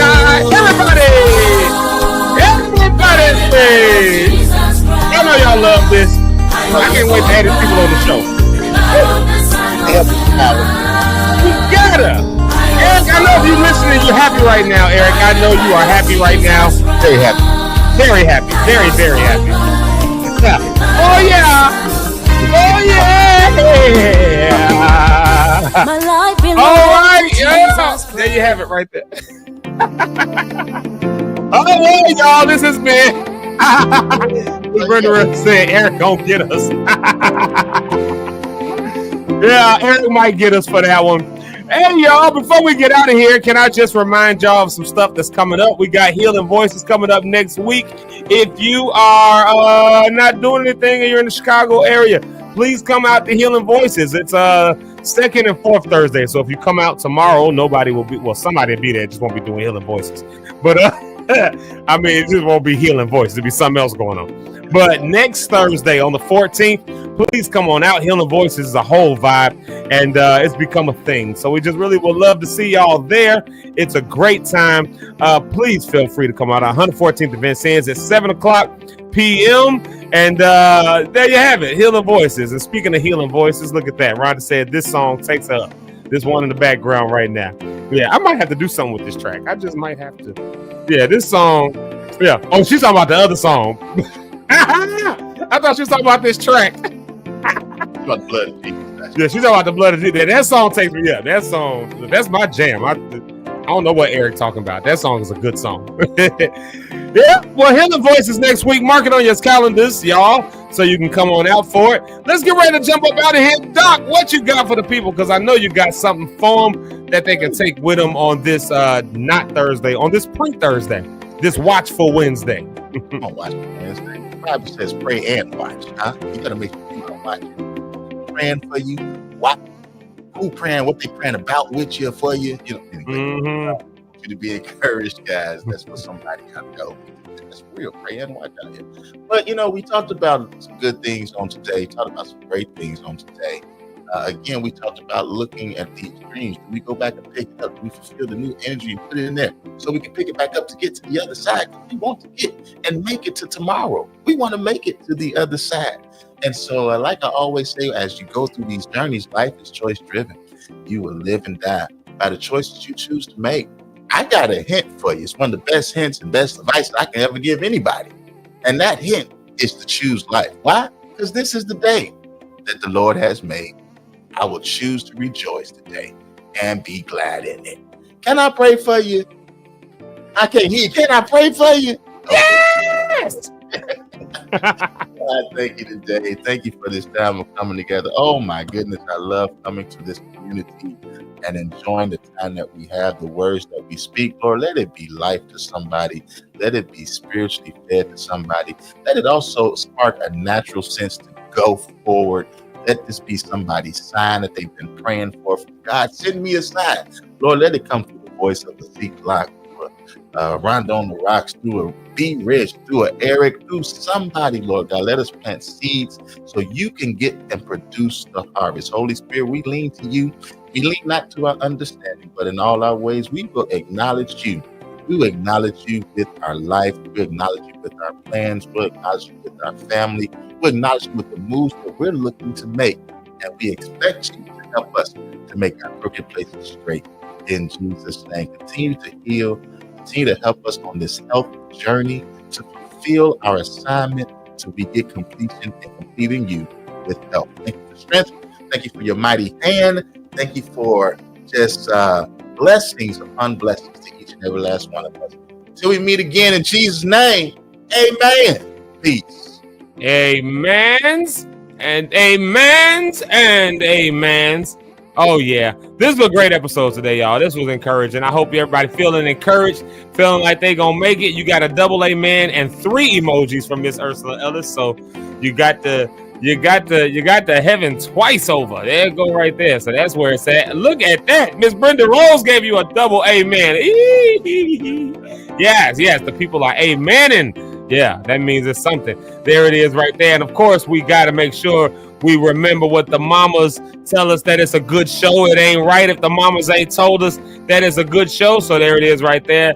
Mama JP right out saying today was a very warm-hearted Wednesday. There's another one for y'all right there. Warm-hearted Wednesday. Add that one to the mix. And then Mama Pastor Cynthia Cohen came back and said that great show. Definitely warm-hearted as Mom Rideout has coined it. Stay encouraged, Zeke and Mrs. Locke. Yeah. Zeke Live host and Locke Stars family. All of y'all stay encouraged. It's been a joyful experience on today. And I would agree with that 1,000%. The screen is going to change, but I promise I'm going to change it right back. There you go. Yeah, man, I would agree with that 100%. Today's episode was definitely everything that we wanted it to be, and I'm so glad that y'all choose to lock in with us every morning. So we'll be back on tomorrow with another episode of Zeke Live in the morning, where we'll just keep on encouraging each other. We have definitely been on a wave of that for the last 2 weeks, and I think it's very much needed. And so if you don't remember anything else today, at least remember this while everybody else got their taglines. Let's see. Pastor Bill says, I am complete. Or I'm Bill Ellis. I love everybody. So he got 2 taglines. Rich got life is choice driven. You live and die by the choices you choose to make. I'm telling you, choose life. Erica say, just remember God loves you. Christ gave his all for you, so give your all for him. I don't really got a tagline, so I came up with my own that's been really weighing on me. And I hope y'all at least remember this. If you don't remember nothing else, at least remember this. You're better now. You're free. And everything is going to be all right.